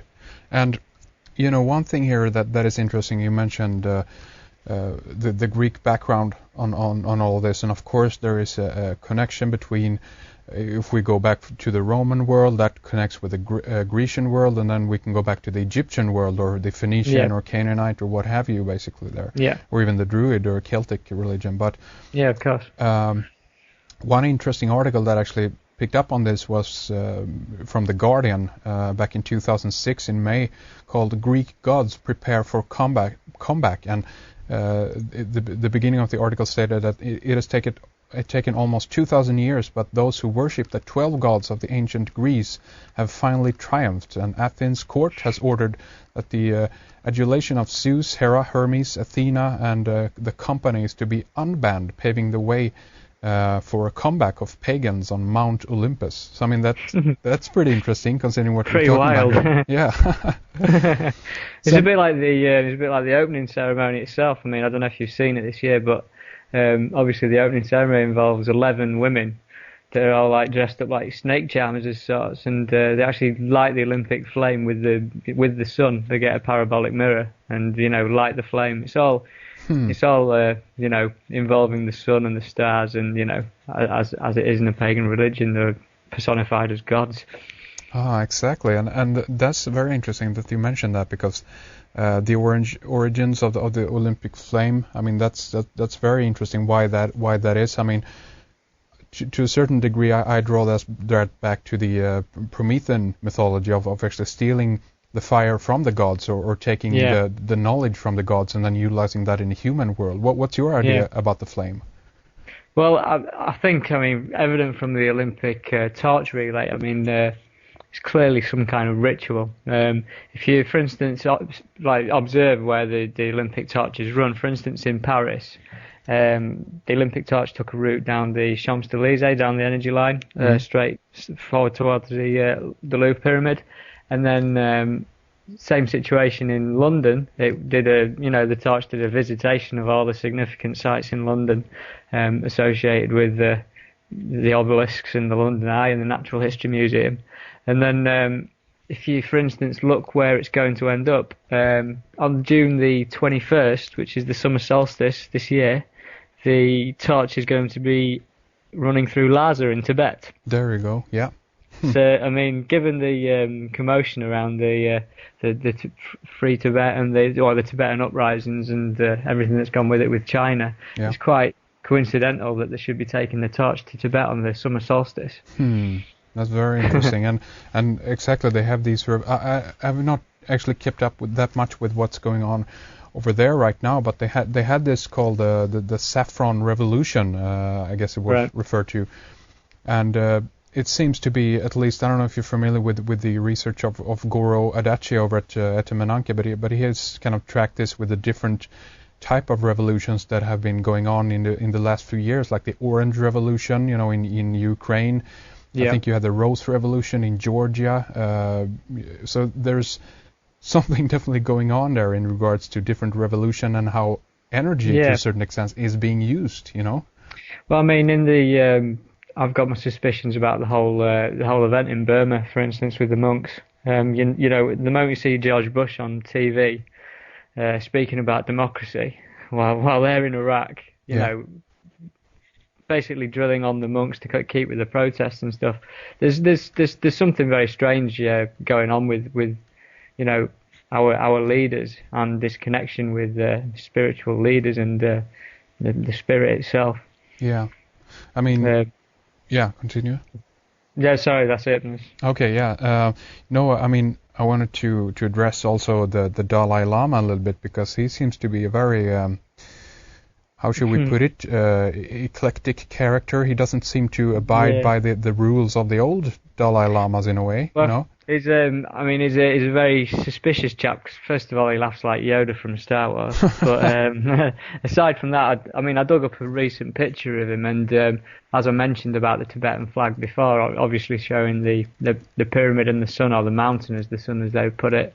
And there's a picture himself of the Dalai Lama, and he's been placed on a plateau and in his head is directly in line with the sun, and obviously, this is sun worship personified in the Dalai Lama. Like that's the energy's being thrown his way essentially. And then, for instance, you look at that particular character and his visit to the UK. I mean, he made an 11-day visit to the UK, and as I talk about the significance of the number 11 before, those numbers are there in what's going on with all of this. Definitely, and the Dalai Lama has advocated microchipping. I remember an article a while back, and apparently he's suggested, or maybe it was a comment by someone who asked him, and he wouldn't seem that would be any problem. That's pretty interesting. Yeah, definitely. So there's a lot of this stuff going on, and even going back to the Saffron Revolution, or the different revolutions that have been ongoing, it's also interesting that a lot of the whole other world are getting involved in those kinds of revolutions too. I remember a while back, everyone was wearing this, the red ribbon or whatever it might be. It's always to kind of to get you involved in what is going on, and to kind of put energy into the system. Do you think that's a consciously manipulated thing behind the scenes, that okay, let's utilize this situation and actually feed energy into this spot or into this event? Do you think that's possible? I think that's definitely happening. I mean, this touches into areas that Matthew Deleuze again is quite famous for. But for instance, if you look in Britain during the winter time, and you observe your central cities like Manchester, Leeds, London, they always bring out the ice skating rinks, and the ice skating rinks are always between obelisks. Do you know what I mean? It's by the symbolic events and stuff, and they draw people into these events, like you say, with the revolutions and stuff. Same with music festivals. Same with like New Year's Eve celebrations. They're always drawing people into these events, to these areas, and obviously feeding energy off it. And I mean, you mentioned energy. Do you think that this also is an opportunity then to affect the mass consciousness in a big way? I mean, if we go back to the Olympics, there we have, of course, a lot of people both attending the event, of course, but also watching it through TV. Yeah, definitely, yeah. The Olympics 2012. I mean, for me, is going to be and it already has started being, is going to be this. It's one of the biggest energetic events that we'll ever have seen. I think it's going to be grand. And very grand. I don't know if you've heard of Tim Rifat, but I had a clip of him up on the website it was a few years ago now, I actually think. But he talked about the new digital system going in also with the new signals of the TV. Yeah, I've heard about this. Some new form of interactivity and everything that goes with it, microchips and the lot. Yeah, exactly. Yeah. It's quite. There's a lot. I mean, there's a lot of things. For instance, they keep putting suspect message out about just everything associated with it, like Gordon Brown and his mention of that by 2012. And if you remember my talk last time, I was talking about the water ring and moving into the age of the water spirit kind of. Age of Aquarius, yeah. Yeah. I mean, for instance, Gordon Brown made a mention the other day that by 2012, the people of the UK will have free swimming for all. No, I mean, I've never heard anything so sus in my life, given what I'd been researching at the time. Yeah. Like, never. declaration of free swimming for everyone. I don't know what that insinuates, but well, I mean, obviously that draws the mind towards the idea of global warming, increased water, and London submerged, halfway underwater or whatever. I don't know what. No, I don't know what that brings up, to be honest, either. It's interesting though. It's very interesting, and even the use of water, or if we look on global warming, that this is much about flooding, the ice melting. In a way, the symbolic message here is that our planet is entering the age of water, or age of Aquarius, because we're being drowned, in a way. Definitely. I mean, that's the thing you always have to wonder about. For instance, with what I spoke about before, saying that the religion of the New World Order as such is going to be like a new religion based on spirituality, but obviously with a sun worship personified in man, so it's like a new messiah. Yeah. And you've got to wonder, like, how does this supposed spiritual ascension go about? I mean, does it necessarily mean that we stay in this 3D material plane? I mean, it could be that the whole planet is suffered with a huge water chaos. You never know. Yeah. I mean, that could be the method of ascension. I don't know. It's an interesting thought, and obviously we don't really know what's going to happen as such. So what you're saying is that whatever happens, even if that is manipulated, I mean, it still potentially means the same thing in the end, because we're going to go through that experience no matter what, and we're going to. Well, I mean, what I'm getting at, I guess, is that many people who look at what's going on say, okay, it's manipulated, this is all a fraud or whatever, but it might still be a way for the universe, if you will, to have us to have, to get us to have that experience. Yeah, completely. I mean, I am under my personal kind of opinion on all of this is that there is evidence that this has been manipulated, but then there is evidence though that maybe it's not been manipulated. Maybe this information has just been kept from us, and they've known this information and they're just not willing to share it with us. Yeah. And for instance, like you look at what I was saying about Prince William, for instance, and him being the figurehead of this new religion. I mean, I have no idea how they could actually make it so that Prince William was born on the 21st of June. I've heard about that, and I think that they went through some kind of. I know that there were planning involved in some way, and that they also tried to really.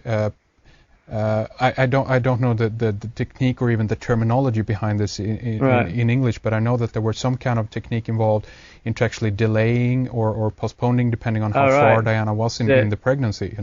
So it was planned then, essentially, if that information's out there. I think it was planned, yes, to get it on that date. I've not looked into it that far, as like his birth and stuff like that. But yeah, it's interesting. I mean, maybe it can be done.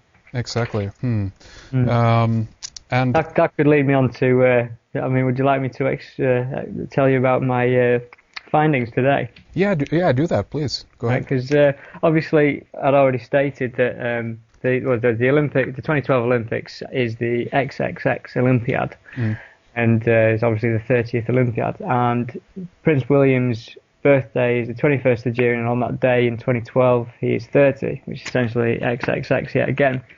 And basically, looking for a new bit of information to come on the show, I decided that I was going to try and crack this XXX code, if you like. Yeah. And I feel like I've I've dug something up quite interesting. Basically, X is derived from a Greek letter, which is chi. Mm-hmm. Chi is the 22nd letter of the Greek alphabet. Yeah. So 22 obviously could be 1111 if you wanted it to be like that. Yeah. But obviously, if you know anything about the history of Qi, obviously in Chinese and Japanese it's Qi, which is essentially like Reiki, life force energy. It's a spirit. It's the name for spirit, the energy that moves the life of the planet, if you know what I mean. Yeah. And so looking into this a bit further, on the Wikipedia page, you believe it, but there's a reference to Plato, and obviously Plato, we don't really know too much about him apart from he was an esoteric philosopher, And he refers to chi or X. I mean, chi does look like X. It's the same thing as the soul of the world. Mm-hmm. And so what you've got here is the soul of the world, translated in Latin, is anima mundi. Mm-hmm. Well, sorry, that's the term for it, anima mundi. That's what Plato is referring to, which is the world soul. Yeah. Which is also Gaia. You know, the Gaia Earth theory, the living Earth and Mother Goddess. And Gaia can be identified with Isis. Mm-hmm. So Plato refers to X as anima mundi, which is essentially identified with Isis. And then you can also look into X again, and it's used to abbreviate the name of Christ in Christmas. Mm-hmm. So you have Xmas when you're writing down Xmas. Yeah. And then so essentially what you've got there is you've got Isis, and you've got your sun figure or your Horus figure. You've got your Isis. If you want to try and attribute X to God or to the Father, in human genetics, the male creates the X chromosome. Yeah, there you go. Yeah. So essentially, with the XXX, you've got the Father, the Holy Spirit, and the Father, the Son, and the Holy Spirit. But it's all male then. It's all masculine, right? Well, not really, not necessarily, because Okay. one of the X's is Isis, the Holy Spirit. Oh yeah. Okay. I see what you mean. The same Isis can be identified with the angel Gabriel. Angel Gabriel identified with the Holy Spirit. Holy Spirit. Yeah. So basically, yeah, you've got a trinity there in the words XXX itself.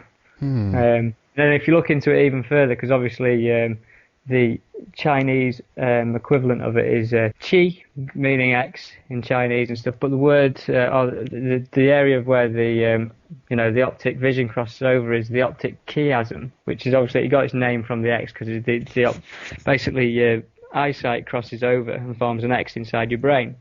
Yeah. But incidentally, where the where your two like lines of sight cross over is where the pineal gland resides. So basically, what you've got in the X as well is this connection to the pineal gland. The term for spirit, Chinese spirituality, and then you've got obviously your trinity as well, and obviously your pineal gland's connected to your serotonin, melatonin, and DMT secretion, which is supposedly the spirit molecule. X marks the spot, right? X marks the spot in the human brain.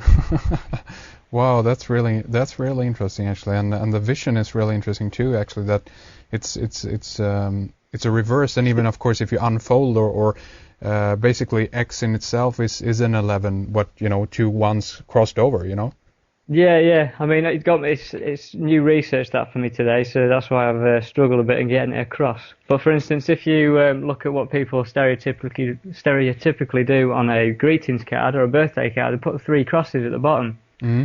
Kiss, kiss, kiss. Yeah. And then if you think about the word kiss itself, it's ki, which is derived from the same word, spirit, and then 2 S's, which are your snakes, like the DNA coil. Of course, interesting. So kiss, kiss, kiss. When everyone's doing that on their Christmas cards, I don't know what they're exactly doing. But, exactly. No, that's very interesting, and this also a little bit goes back to the I think it was Constantine, the Roman emperor, who developed the or saw rather the sign in the sky, the Chi Rho or the XP, in the sign Conquer. That's also connected with the X, of course. Right, okay, I'm not aware of that. But. And it's it's a whole story behind the XP, and even Windows XPs. There are a few researchers out there that goes into that. There's bound to be something behind that one. Yeah, exactly. They managed to conquer the entire market, as it were, almost on the operating system through XP, conquering in the sign. Interestingly enough, talking about what I was saying about the religion of the New World Order and utilising the chakras and everything, the Windows, the new version of Windows that they're working on, which they're probably due to release in 2012, is Windows 7, which is obviously significant to the 7 chakras as well. That's interesting. Talking about Windows. do you know if 7 is their the working name for it only? They've not given it any other name apart from 7 at the moment. Oh, okay, yeah, because I know the Vista was called like Longhorn or something in the beginning. It's pretty interesting too. Yeah. XP was called Whistler or whatever it was, but Whistler, yeah. Anyway, okay. So Fredrik brought me a few notes here. It's pretty interesting about the Berlin Olympics, 1936. The first kind of Yeah, that's where the Olympic torch relay started, wasn't it? Yeah, exactly. They managed to televise it, I think, for the first time ever. There's a whole stuff involved there. The Nazis, fascist background to all of this, of course, is very interesting. And apparently, do you know what number games it was? The 11th, of course. Yeah, of course. X1, exactly. So what do we make of this? It gets stupid, doesn't it? Yeah, exactly. It does get ridiculous. It's incredible. No, it's very interesting. And let's see here. I did want to get into a little bit about the whole kind of Templar thing going on there, but let's see. But before we do that, I want to ask you a little bit about Zion. A few comments about this. Okay. That the biblical connection, if you will, the use of biblical terminology, the theme. If you looked at the site in London that they're pulling together, why do you think it is that they always refer back to the Bible and the biblical theme all the time? Why do you think that's important for them? Well, I mean, I personally think that the work with the Bible is essentially, if you want to call it, an esoteric book that essentially depicted the plan. I think it's one of those things, like everything, it has to be in plain sight for it to, really work. And that's all I can really attribute it with. I mean, I'm sure that the same people who are responsible for, the same force that's responsible for empowering these 2012 Olympics are the same force that was behind the Bible. So it's a long continuous line. Right. And I think it's been unbroken since the pyramid was built, to be honest. The Great Pyramid. Are you talking about the bloodline or the power structure? I think both. Both, yeah. Yeah, I do personally think both. I think, if when you're taught history in school, you're always taught the individual little sections of history and all these different events and stuff. But it's even mentioned in your stereotypical esoteric book where they're referring to how it works. Essentially, is that you have to view history as a whole, not as an individual separate parts. Yeah. If you view it as a whole, then you'll get an understanding for it.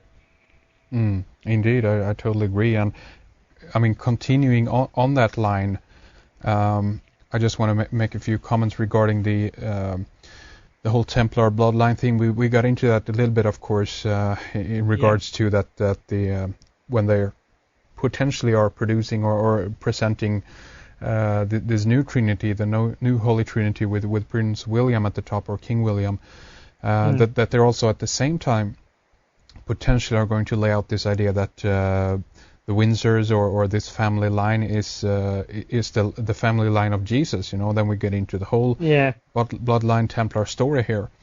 And I mean, I think essentially it had to come through Diana, though. Was it something to do with the House of Stuart? I think that's where the essential bloodline crossover came from. Yeah. I think they wanted to, from what I gather, they wanted to, merge the Stuart bloodline into the Windsor bloodline. Yeah.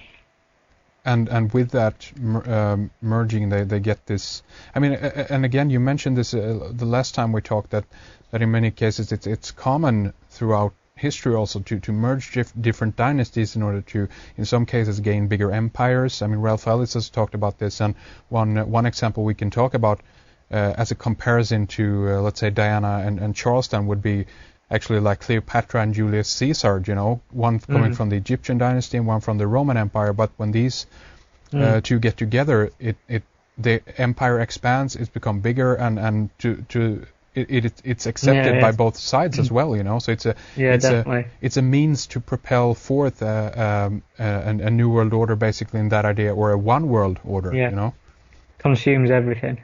Exactly. Yeah. Yeah. And continuing then on that thread that I was mentioning regarding the bloodline there, that do you think it's possible also now that we could be witnessing then the Reformation, if you will, of the Vatican invented religions? In this, of course, we can incorporate the Catholic, Protestant, Orthodox, and Anglican Church. And Also, furthermore, I mean, the Templars have been embraced now again back into the Vatican after like 700 years of being excommunicated. The Orthodox Church has also been observed by the Vatican, and some people even claim that Islam is a creation of the Vatican. So what we're potentially are seeing now, and I don't know if you agree or not, you can comment on this if you want to, that what we're seeing is kind of the grand unification again of the church, going back to this one uno, the monotheistic, mono-religion type thing going on here. What do you think about that? It's interesting. It's definitely interesting. I mean, given what the Vatican recently said about extraterrestrials as well, it seems that they're obviously trying to get everything to fit the bill as such. Indeed. If you know what I mean, it's whereas before it was always thought that if extraterrestrials were to arrive, it would throw religion up in arms, which was the given story in the 90s, from what I gather. Yeah. It's now being spread as, well, no, it wouldn't do that. It'd reaffirm everything that we've said. Well, exactly. I mean, as far as the Vatican is concerned and the Roman Catholics concerned, I've got very strong views in the sense of, one of the 10 Commandments is "Thou shalt not kill," and yet that religion alone has personally, killed hundreds of thousands of people. Yeah. And I'm absolutely disgusted of what I read that they were doing in the, in the time of the Inquisitions. Essentially, it was horrible, disturbing. Of course, and if we look at the research of Eric Phelps, for instance, behind the book Vatican Assassins, we potentially can see clear connections to even all the wars, essentially. That's what he's talking about. I mean, First World War, Second World War. If we look at the involvement of the Roman Catholic Order of the Knights of Malta, then we know that people there are currently involved or have been involved in the invasion of Iraq. People at the top of Blackwater, for instance, that is the private mercenary army over there, has connections to all of this. I mean, it's what we have to ask ourselves in that sense is, okay, are these really kind of rogue, personalities, or a small faction just involved in these kinds of war for personal gain in regards to profit from wars, or is this a totally different thing going on here, going back to thousands of years into the religious structures and orders, and there might be a totally different reason for why them wanting to be in this region at this particular time, Yeah, completely. I mean, I've got my doubts as to, for instance, why they're in Iraq. I don't think it's for anything to do with the oil, to be honest. Yeah. I mean, I've got no personal answer as to what it could be, but I just don't think it's about the oil. Some people talk about the, basically the return of the quote gods, unquote, that the Anunnaki, the Nephilim, the Watchers, what have you, is in some way returning, or even that this is a symbolic communication to them. Planet X. Well, exactly, Planet X. There you go. Yeah, there we go. So I mean, it's the thing is obviously wide open here, and what we're doing here is just kind of speculating and tossing around a lot of these different ideas. Yet again, if we go back to a kind of mundane and worldly thing like the Olympics, it seems to be a long stretch between these different things. And I mean, for someone who kind of don't get the idea of why the Olympics would be important in relations to this, I mean, what would you say to a person like that? Like, okay, you got to obviously do a lot of research, but is there an easy way to lay this forth for a person like that to look at the Olympics? Well, for someone who, sorry, I'm misinterpreting your question. I think, could you repeat it? Of course, yeah. What I'm asking is for someone to make a connection between a mundane thing, as it were, as the Olympics, right? Okay. And a huge area like this, the return of the gods, the Watchers, the Nephilim, what have you, Okay. Is there an easy path between these subjects? Is there an easy path? Yeah, well, or there isn't a three-word answer. Yeah. Okay. It obviously takes a lot of interpretation. It takes a lot of time studying and stuff. And of course, for someone who's the uninitiated into doing any reading or research themselves, it's going to be a difficult thing to propose that. And it seems wild. I mean, I've said my theories on the Olympics 2012 to the uninitiated, and you should see their eyebrows raised. it's not an easy one. It takes a good 20 minutes, to be honest, to even Well, begin to get an understanding going on. well, obviously, and I know that my question there is kind of stupid in one extent, but in many cases it's that kind of instant gratification, so to speak, that some people want when they are researching this stuff. They don't realize that, okay, you actually have to spend a little time and energy to realize this. This isn't just a quick soundbite that you can use to wrap your head around. What we're talking about here is world history, extending thousands of years, Yeah, I mean, talking about the Anunnaki, as I was mentioning before, there's some real clear-cut connections to everything that is probably to do with the Olympics 2012 and Indiana Jones. Yeah. Have you seen the film yourself? Not yet, no. Right, because obviously these Hollywood films that we obviously get published, we never really know who the scriptwriters are for a start. We obviously know the directors and stuff, and there's names attributed to scriptwriters, but we never really know who they are. And incidentally, do you ever know how many films have won 11 Oscars? There's only 3 films in history that have won 11 Oscars. Okay, let me guess. Lord of the Rings? Return of the King, yeah. Okay, the Return of the King. Okay, well, this is difficult. What more can it be? Probably like Titanic or something? Yeah, you got Titanic, another conspiracy theory film there. Yeah. And then 2001 Space Odyssey? No, Ben-Hur, which is all about Jesus Christ. Ah, really? Okay, that's interesting. Yeah. Okay. Charlton Heston.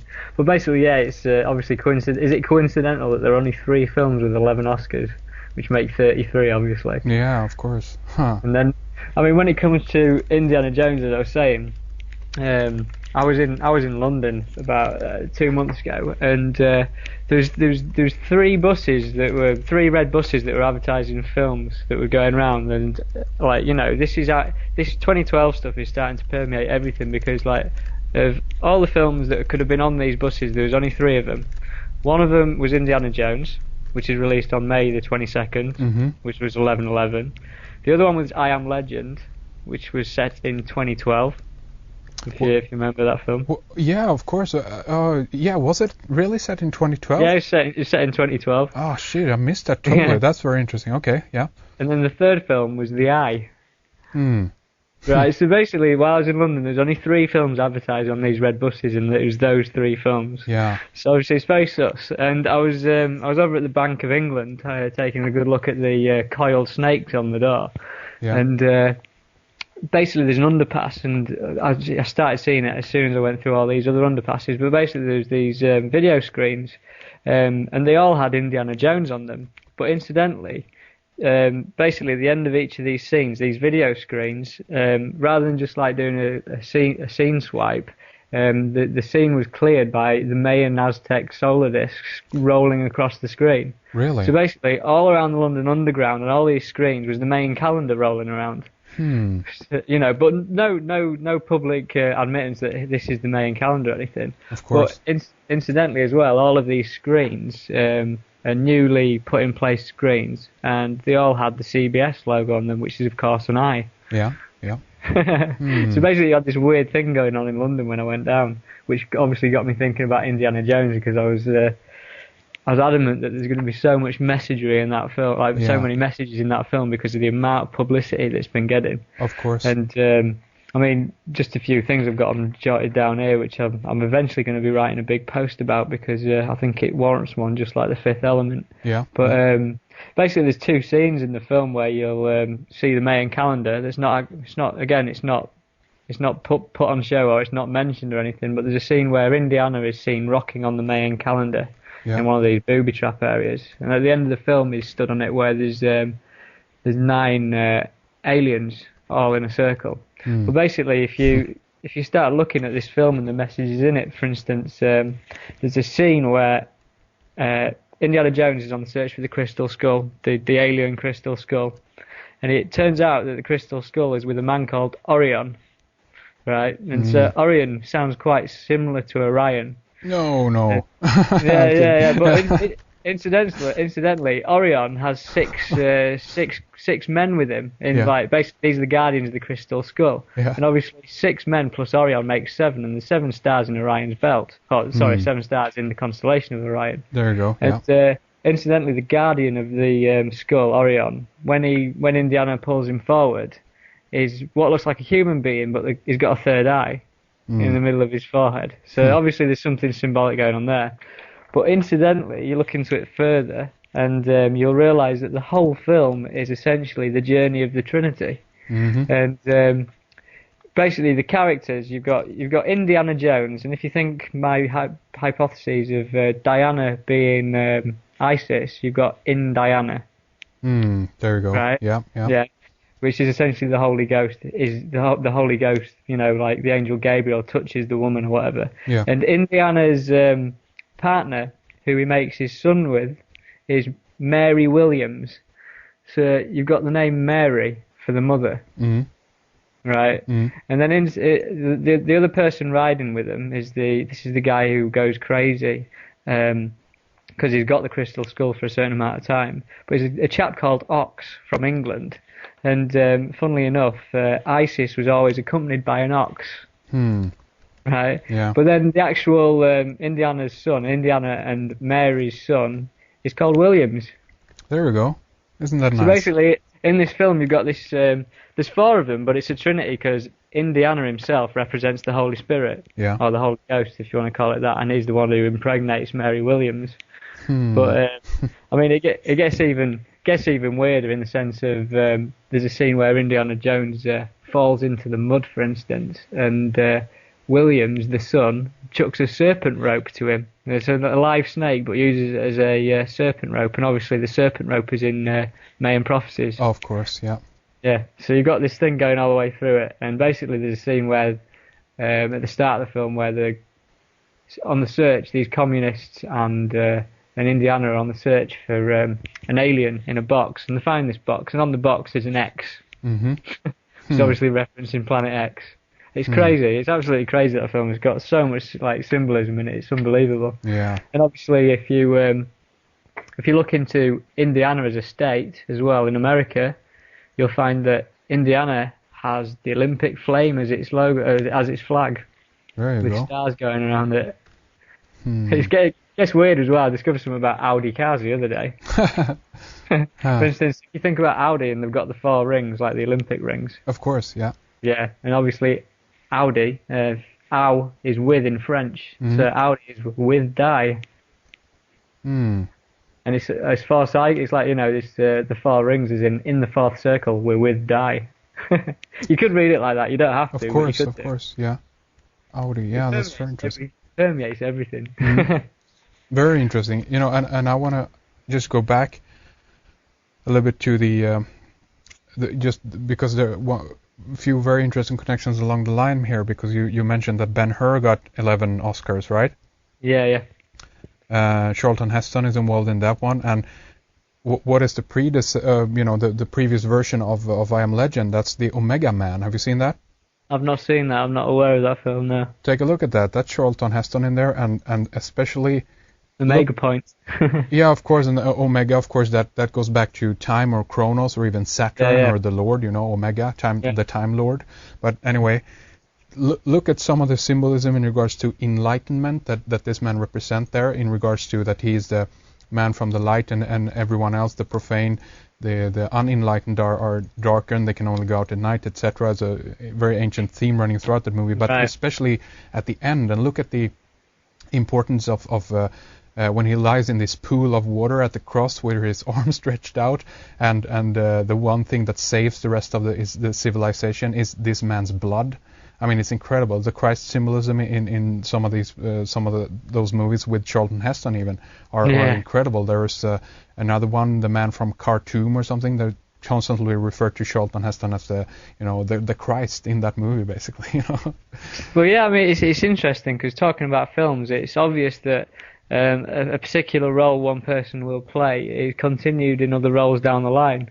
Yeah, of course. Do you know what I mean? In the way that Hollywood works. For instance, like this chap in Indiana Jones, for instance, who's called Ox, which is a symbol for Osiris, who travels with Isis in the car in Indiana Jones. It's John Hurt, and obviously the personifying John Hurt is Osiris in this film.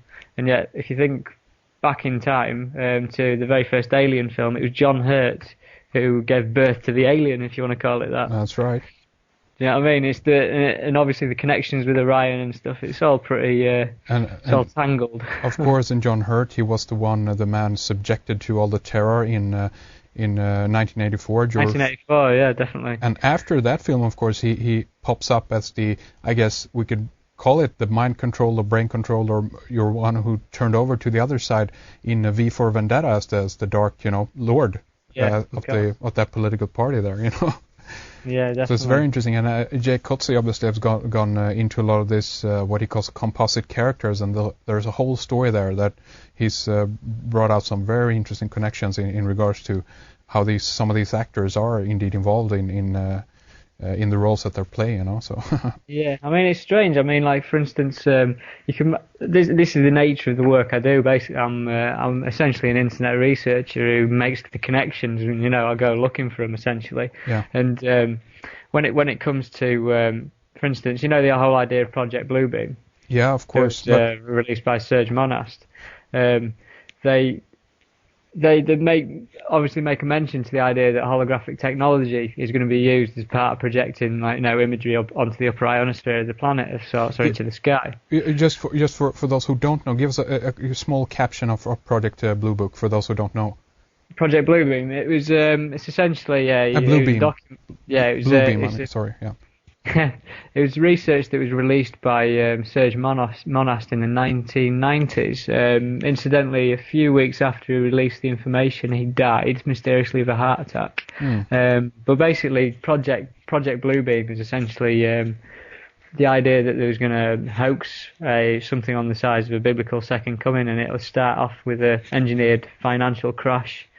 And it was going to end up spiraling into environmental problems, hoax discoveries around the world that throw religion into contradiction, like, for instance, the lost tomb of Jesus. And then from that, it was going to essentially get to the point where people were hearing the voice of God in each other's heads. So, for instance, you talk about suicide bombers who are saying they've been hearing the voice of God. Is this technology that's doing this stuff? Yeah. But basically... they're referring to hearing the voice of God in one's head, and then to top it all off, they were going to, project massive imagery, or whatever you want to call it, onto the upper ionosphere of the Earth to, essentially recreate something on the scale of a biblical second coming or an alien invasion. Yeah. I mean, it's a long document, and you can find it on the internet if you search for it, and you'll find that a lot of what's written, and I think it was written back in 1992, potentially. Mm-hmm. A lot of it is essentially coming true. There's a lot of it on there that you could put a tally next to. But basically, as I was saying, going into the Project Bluebeam stuff, and you start thinking to yourself, have they got the technology to do this, to do what they say they're going to do? And for instance, this is just like one angle. There's multiple angles where I've found weird synchronicities. But for instance, if you look into 3D holographic technology, and I basically discovered that the very first public display of 3D holographic technology was in the worldwide stage production of War of the Worlds. Mm-hmm. Now, if you remember that War of the Worlds, this was going around all the arenas in the world, essentially, like Australia, in Britain, in America. Mm-hmm. But War of the Worlds was obviously read out on the radio in the very early 1900s.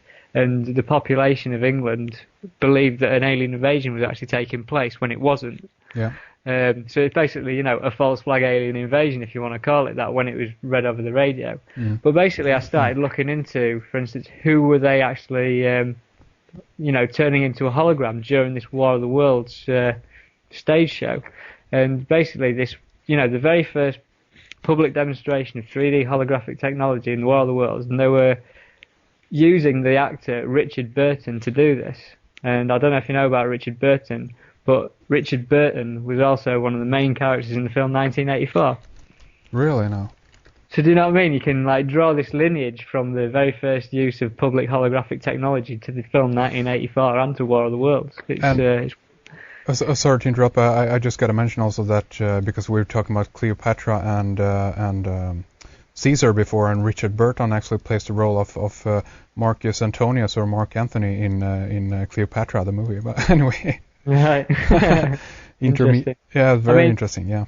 incidentally, like for instance, if you was looking into the idea of have they got the technology to beam the voice of God into someone's head, when I was particularly looking at this was probably about 4 months ago, so I can't quote it exactly.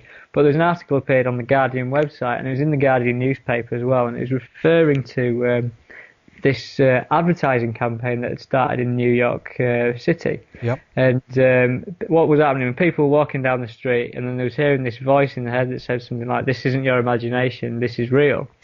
And obviously, people kept walking down this section of the street, and people getting pissed off. They were like, "Why on earth, is this thing happening in my head when I walk past this section of the street?" Yeah. And one person was saying you could have this is invasion of privacy, because you could have, for instance, Nike beaming "Just Do It" into your head. Oh yeah.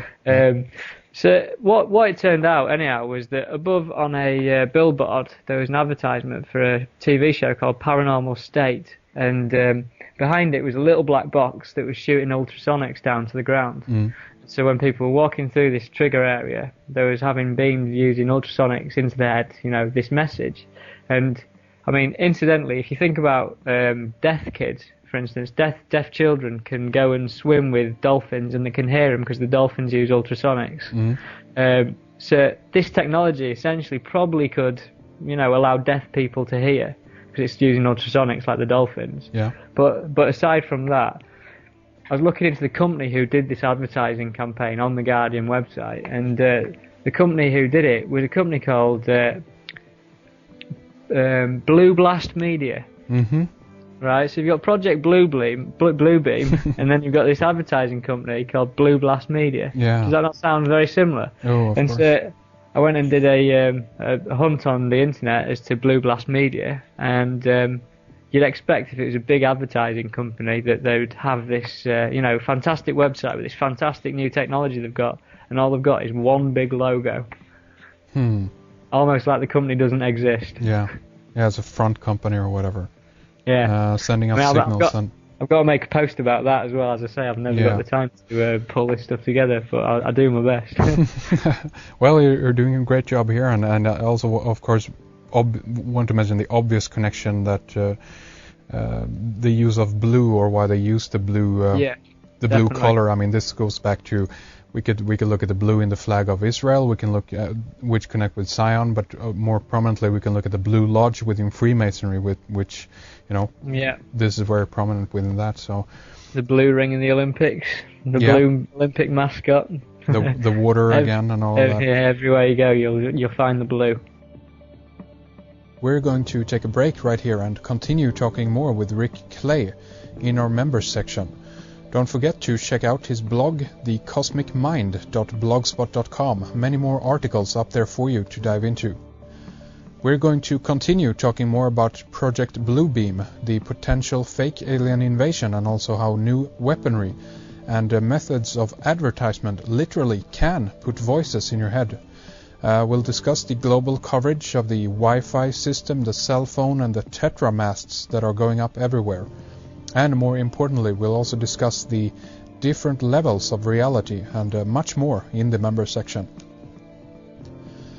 Head on over to redicecreations.com and click on subscribe to find out how you can sign up and get instant access to our member section.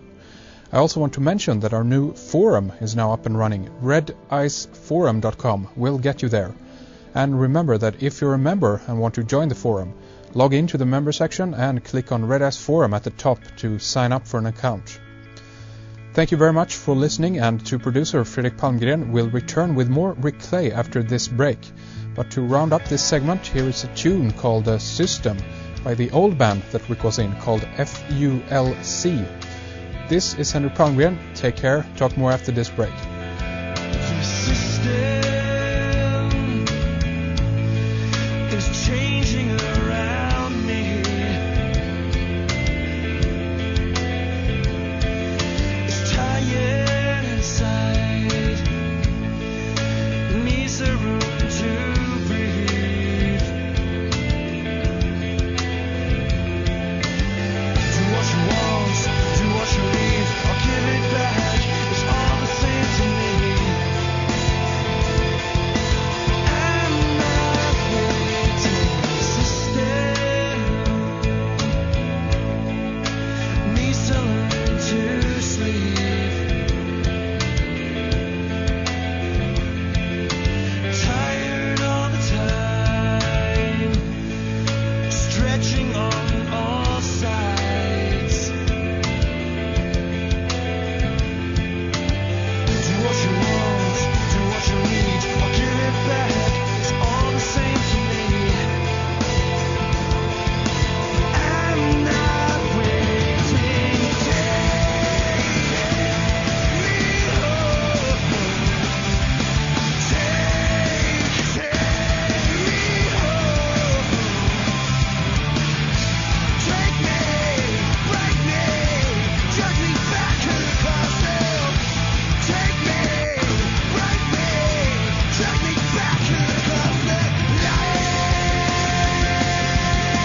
across the. Take me, break me, drag me back across the. Take me, break me, drag me back across the. Take me, break me, drag me back across the. Take me, break me, drag me back across the. Take me, break me, drag me back across the line.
And you know what you mentioned there also about the technology. I think that's an important aspect to all of this, because we know that the VMADs, or the active denial system, which DARPA and a few other military subsidiaries, these companies have been working at, is something that's been around for a long time. And one article that we have up on Red Eyes right now is about how this active denial system was actually converted into. They just changed the frequency a little bit, and basically you could use it as an amplifier that you only can hear if you're in the vicinity of the range of the acoustics, And they even did, I think the article was called "Death Ray Replaced by the Voice of God," So. Oh God. So this isn't sci-fi. This is happening right now. There's something that's quite that's not concerned me, but obviously I've observed happening in this country and others, is that over the past 10 years, there's hundreds of these tetramasts that have gone up all around the country. The little square oblong radar satellite things that get put onto masts. Yeah, the cell phone Wi-Fi. Well, that's now everyone thinks that the cell phone and Wi-Fi, but they're actually for the emergency services. They're supposed to be used for like a separate thing for the emergency services. But basically, the amount of these masts that are going up around the place is unbelievable. And there's a website on the internet called TetraWatch, and it tells you what frequencies these masts can work on, and they can work on theta, beta, delta. They can work through the whole range of frequencies that can mess around with the human brain. Yeah. But aside from that, I mean, I was in Mexico, and I was traveling around Mexico, and before I went, I was thinking, great, I'm going to get away from these tetramasks and see what it's like to have good natural headspace again. Yeah. Without any of these electric vibes running through my brain, and. As soon as I flew into the Yucatan, what did I see? Well, they've got the mast there, but they're about 4 times as high. And I was driving around the Yucatan, and I was like, I've got to get to the bottom of this. What are these things? I don't understand what they are. And we drove into a capital city in Yucatan called Merida, and I had this urge to go up a certain direction in the street, and basically walked up the street. And I could see one of these big masts coming close to me, but it seemed bigger than the rest of them. And it turned out that I'd found the central site for where all these masts originate from. And I went towards the gate, and there's this big buzz, and then this security man popped up, and I was like, right, best not do that. And I looked at pretty much towards the door, and on the door was the symbol for the French consulate, and there was a picture of ISIS with the 12 stars. So I was thinking, well, that's a bit suspect. But then I looked through the gate where I'd been basically warned off from going, and there's this huge logo on the side of the building that was like holding this mast, and it was an eye, and there was a pyramid in the eye. Here we go. Huh. And this is in Mexico, right? Yeah. And yeah. the official story in Mexico is that these masts are media masts for just transmitting TV everywhere. Okay. But obviously, you know, give them entertainment and they'll have these masts go up. They won't question them. But what are all these masts and tetra masts doing? I think there's, in a place called Ilkley, which is, 30 minutes from Leeds, there's a personal friend of mine goes to a tennis club. And in this particular tennis club, I can't remember whether it was the government or whoever it was who paid them, but basically paid them £20,000 a year to put one tetramast up in that site. Yeah. Basically, if there's that many of them, there's hundreds of thousands of them, and they're paying £20,000 a year for every one of them.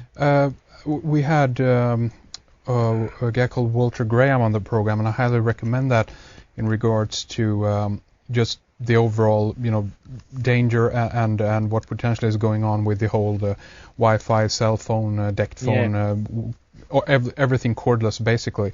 But I think it was Walter, and I'm sorry if I'm mistaken this, but I think it was Walter who talked about these tetramasts, that this is the new system that the police use, because they managed to move away from the old, analog radio frequency system that they used and wanted to bring in a new one, and they needed a more powerful system also, because they were competing, as it were, with all the other Wi-Fi and cell phone thing going on here. I mean, apparently that's the official story on them. But apparently, most of the police are still running around using the Blackberries.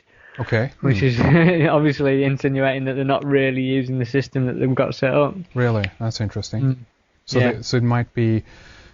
I mean, what you're suggesting here also, then I guess a little bit, is that the infrastructure for beaming signals, if you will, into people's heads is basically laid out now. If you look at the Wi-Fi or cell phone system, they're looking at implementing this on a global level. They're talking about global coverage. There isn't one single spot on the entire Earth that you can go not to have coverage, with your cell phone company, Yeah, definitely. I mean, I think it's definitely all part of it. There's something with electric energy. This is almost like alien. I don't know what it is, but and the fact that it's creeping up around us and we're all being plugged in. Yeah. And even I think it was Tesla and others who talked about the different different characters of electrical light, and apparently right now we're using one which is apparently not the best version of it, if you will. Tesla had formulated a system that operated without wires, and it ran through the earth as opposed to overhead, didn't it? Of course. I think that's what was set up there. Exactly, and even the whole AC/DC thing going on, direct current. There's another way that you can another frequency you can run the electricity on, which isn't apparently as harmful as it is right now. Even people have discovered what's known as the Lily wave within the electrical signal is basically a carrier wave also, and they've discovered the Lily wave running throughout a lot of the different electrical grids.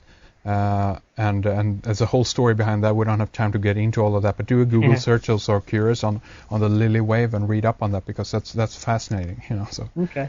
My personal opinion is that they decided to insist on the current system of electricity, electric distribution that we've got. Because if you look at what a pylon is an obelisk with a few things strapped on the side. Yeah. Do you know what I mean? It's the same shape, and I'm sure it's connected somewhere. It's very interesting. I wanted to ask you a little bit about the also what you might think how they will present. If we go back, think of either Project Blue Book or Bluebeam, or something similar, some big event or whatever. And after this point, maybe they would introduce like the new Messiah or whatever, and you theorized a little bit that this is connected with Prince William then. How do you think like a presentation of that would be in effect, and how would people be presented to an idea like that, or to continue the question, would that even be necessary to a certain extent, because people on one level already kind of worship the monarch, the royal family. Not enough to create a one world religion government, I wouldn't have said, but so it needs something more. Is that what you're saying? Needs a boost. I mean, as I've said before, like one current theme that runs between Christianity and Islam is the angel Gabriel, which, as I've said, could be personified as Isis, identified with Isis, and I've obviously identified that with Princess Diana. And I'm obviously, this is, I've got what I think one day might change the next day, how I see this thing running out, but I wouldn't be surprised if it involves some re-emergence of Diana. Because if you look in the book of Revelations, for instance, it refers to the woman clothed in the sun, standing on the moon, descending with the 12 stars around her head, essentially, which refers to Isis coming down and giving birth, to the Son of God, as sorts. I'm not sure. I mean, my personal opinion and how I see this unfolding, and obviously, I'm not saying that it's one specific event. It's gonna be a bit of time in which this unfolds. Of course, yeah. And the way I see it unfolding is essentially that it's going to involve a two-stage sequence, like a double dupe of sorts. And I think the very first stage could be associated with extraterrestrial visitors. I think that could be the very first stage of the plan, and then obviously moving into the new Messiah and this sort of second coming, if you want to call it that. That's the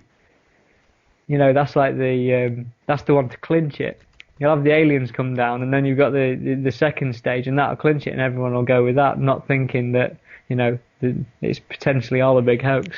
Yeah, I see what you mean. You know what I mean? It's like double dupe. Like they're gonna, because that could really reinforce it in everyone's minds. Of course. And I mean, I remember. So I was just gonna say, however it plays out, if this thing does play out as I kind of envisage it, it's just going to be one hell of a light show. Of course. Well, it's going to be a spectacle with no end. So, better than any Hollywood movie. Oh, of course. No, I mean it's incredible. I'm thinking of a few comments that Marcus Allen did. For instance, he talked about the Skunk Works. One of the companies behind some of the more advanced stealth planes and the bombers, that they had incredible technology that it's so much more beyond what we even can imagine. So even if we would see something really incredible up in the sky, we still have no clue if this is human technology. I mean, we might look at this as this can't be human technology. It's impossible, because again we're conditioned and we have all this time be compared to the older technology. If we look at it like this, to put this in perspective, I think this is an important point. If we look at, for instance, air traffic, how airplanes have, if you will, stuck in the 60s or 70s. Nothing basically has happened. We've gotten fancier seats and a few they've remodeled the design of the things a little bit, and maybe advance some of the aerodynamics so it goes a little bit better through the air or whatever. A little bit fewer. I do believe that's part of the agenda. Of course. I mean, obviously the fact that that we've had no progression in technology as far as aviation is concerned. Yeah. I mean, I paid a visit down to the Wenceslas mine in Poland Are you aware of that, where the Nazi Bell was supposedly operated and stuff? I took a road trip out there into Really? the middle of nowhere, just to go look at this. Have you seen the picture of the henge and stuff? Is Oh, that the kind of octagonal or hexagonal yeah, kind yeah. of? I took a trip there essentially. Yeah, wow, nice. Just to try and get a feel for the area, and it's desolate and it's destroyed. But there's obviously evidence of a huge operation going on there. Really? Yeah. But yeah, I mean, obviously you can follow that through, and you could easily read into the fact that we have got this technology, and we've had this technology for a good 60 years now. Yeah, of course. And obviously the main predominant reason for not releasing it is at the moment there's acknowledgement that we've got free energy, then obviously everything goes to pot when they're trying to charge you for all the energy coming into your house. Of course. It collapses the system, doesn't it? Of course, we know about the background now, how Morgan and the other fellows, hijacked some of Tesla's systems because they said, how the heck can you put a price tag on energy that just swirls throughout the air? Anyone can pick it up. We don't want that. We want something that we can put a meter on and charge everyone for every kilowatt hour. That's the plan here. And going back to that idea, looking at, for instance, how computers have evolved, moving on from like the 60s or whatever. That's a huge leap if we compare it to how cars have been developed, or how again, air traffic have been developed. So it's very interesting, like the evolution of technology in the sense of computers. Obviously, my opinion is it all stems from Roswell. It does stem from Roswell. It's back engineer technology here. Is that what you're saying? I do believe that. I think I don't know. To me, there's something when it comes to the microchip and everything that gone with it. It came out of the blue, and it's very alien. Oh yeah. I mean, did you know that there even are a company called Alien Technology that specializes in RFID Computers. tag? Yeah. That's Alienware. That's computers. All right. And then you have Alien Technology, and they are into microchipping and different RFID tags. Anyway, please continue. Yeah.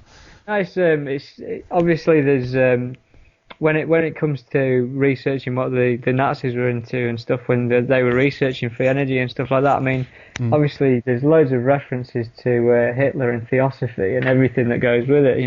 They were big into the occult and the esoteric. Yeah. And you never know whether, for instance, they had perfected some form of technology through some kind of you never know what rituals they undertook. Yeah. I mean, there's all the rumours about was it Hitler and LSD? I can't remember it off the top of my head, but basically, they could have been getting knowledge from wherever.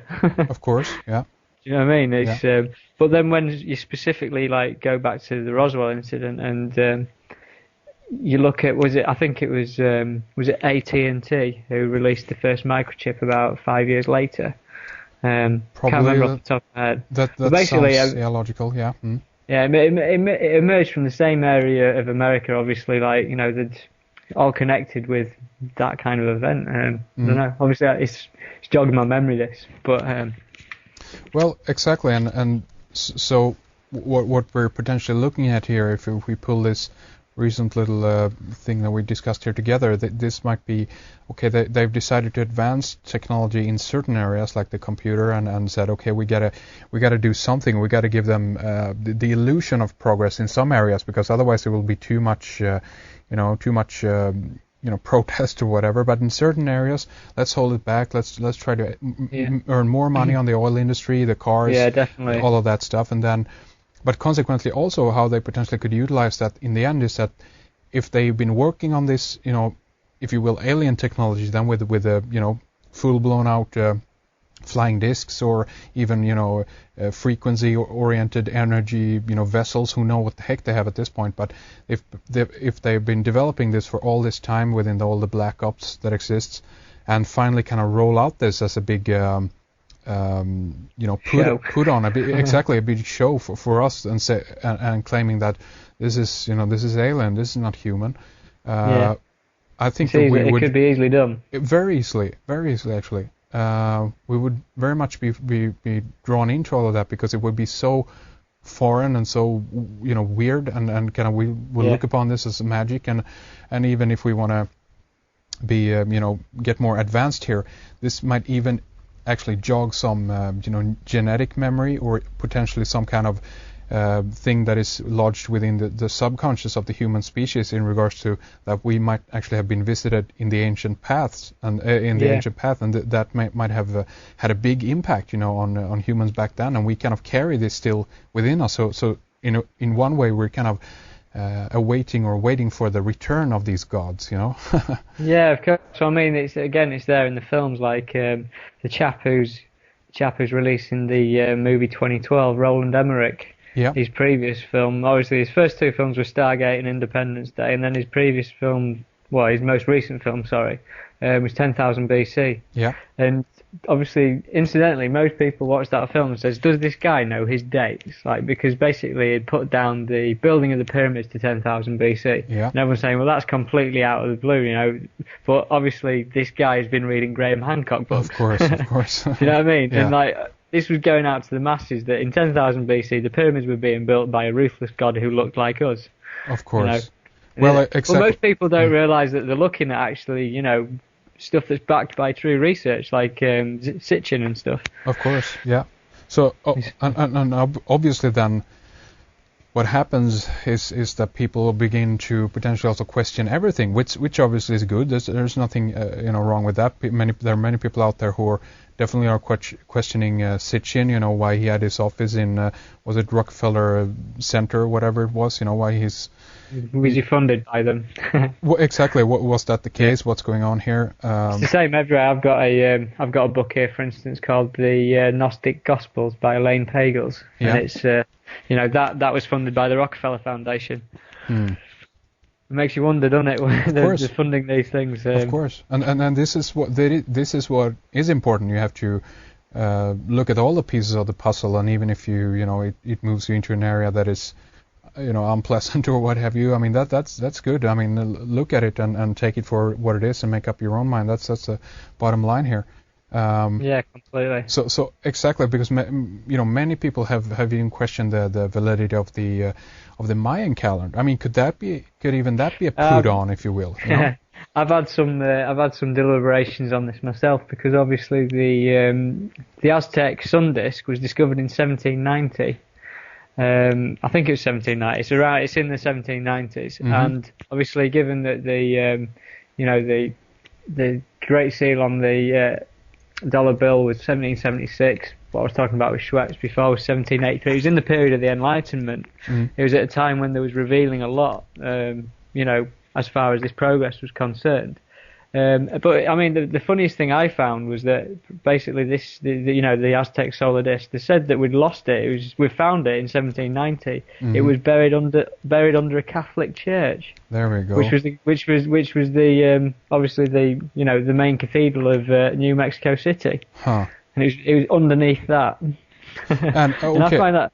Yeah. Sorry to interrupt. I just want to mention that obviously it is the case that in many instances the Celtic Church they built their cathedrals upon the old religious sites in order to get the people still coming to the same site. So it's still a possibility that they build a thing on top of there and then later discovered it. But I definitely hear what you're saying here. I don't believe the idea that they lost it, because this thing's about 4 meters high. Of course, yeah. It's a hard thing to lose, isn't it? It's not like you can lose it in your back pocket. No, exactly. I mean, and it's it's a very good point, because it's these things are always we always are subjected to the idea that things are lost, or all the libraries are burned. All the conquistadors took all the material and burned it. And in many cases, I don't think so. I think they saved it. They've taken care of the knowledge in those scriptures. And they've not burnt them at all. They've just told people they've burned them. Of course, exactly. And I think that if we look at 2012, then, for instance, they might be up on the game. I mean, if we look at the Vatican or the Catholic Church, they might be totally in tune with actually what is going on. They might know that there actually are a true, changes, as it were, in the cosmic.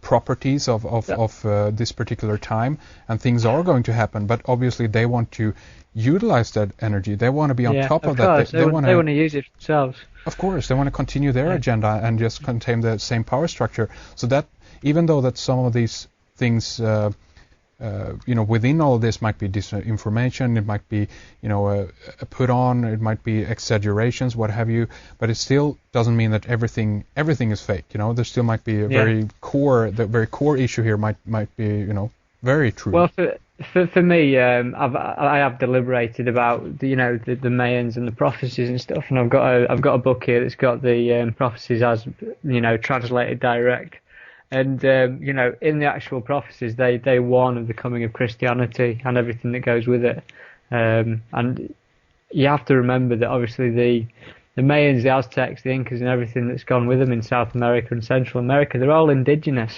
Yeah.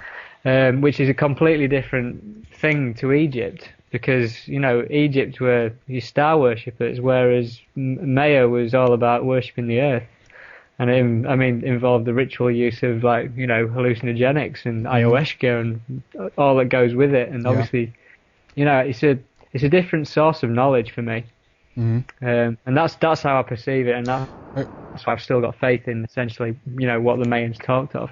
It's a little bit like the Egyptians potentially in a way are looking more outwardly. They're looking out into the heavens, out into the sky, up towards the stars, and potentially the other version of that is that they're looking inside to the inner cosmos and making discoveries about themselves. Obviously, that took place, I think, within Egyptian religion and theology too. That was an incredibly long time span, incredibly long different dynasties ruling, and there were different agendas that was going on behind that, whole I mean, piece. One thing I find strange about the whole thing is that, for instance, if you look through the history of Egypt and the civilization, and it's always been attacking the area of Babylon, Iraq. Yeah. There's always been that continual war with the force from Egypt, and it's, it makes you wonder what it's really trying to fight, because it's been there all along. Yeah.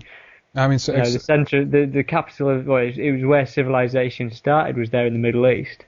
So they say, and, so they say, obviously, but it just seems that it's like there's just this continual, ongoing battle that's always been going on between the Egyptians, which I'm sure, for instance, I descended from, and some of the fundamental people from the Middle East. That's interesting. Very interesting. So what we again here potentially are looking at is a continuation of a very long agenda, and I remember getting a question about why it could be that an agenda can be propelled for such a long time or through so many generations.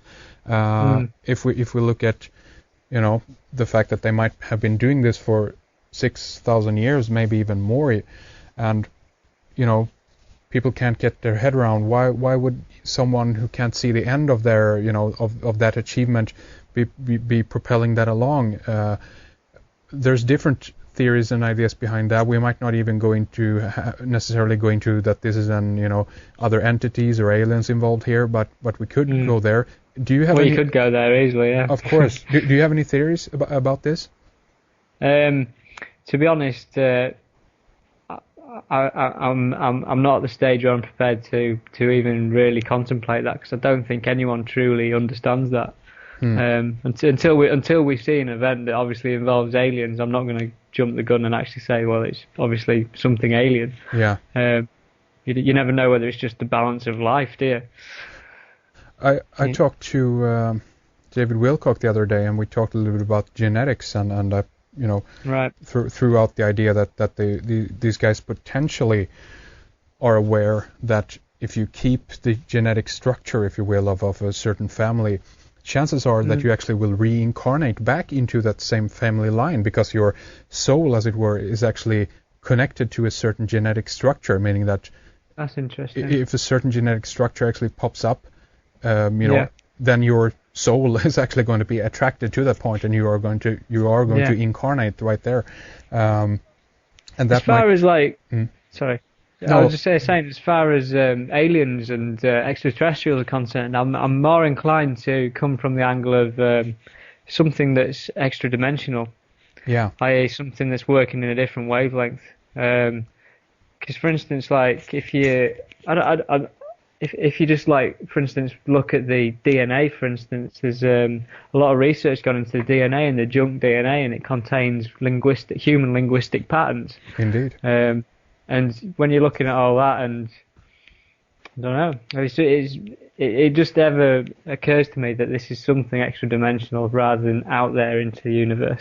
Yeah, of course. That's my instinctive force, like telling me that. It's of course, and I mean, come on, it could even be a combination of all of these things. I mean, the universe is a big place. We've not even managed to scope out what the heck is going on this planet, and we're gonna, start asking, putting answers out there. What's happening out in the universe? I mean, I think it's all a big lie. I think there's a brick wall about 11 miles up there.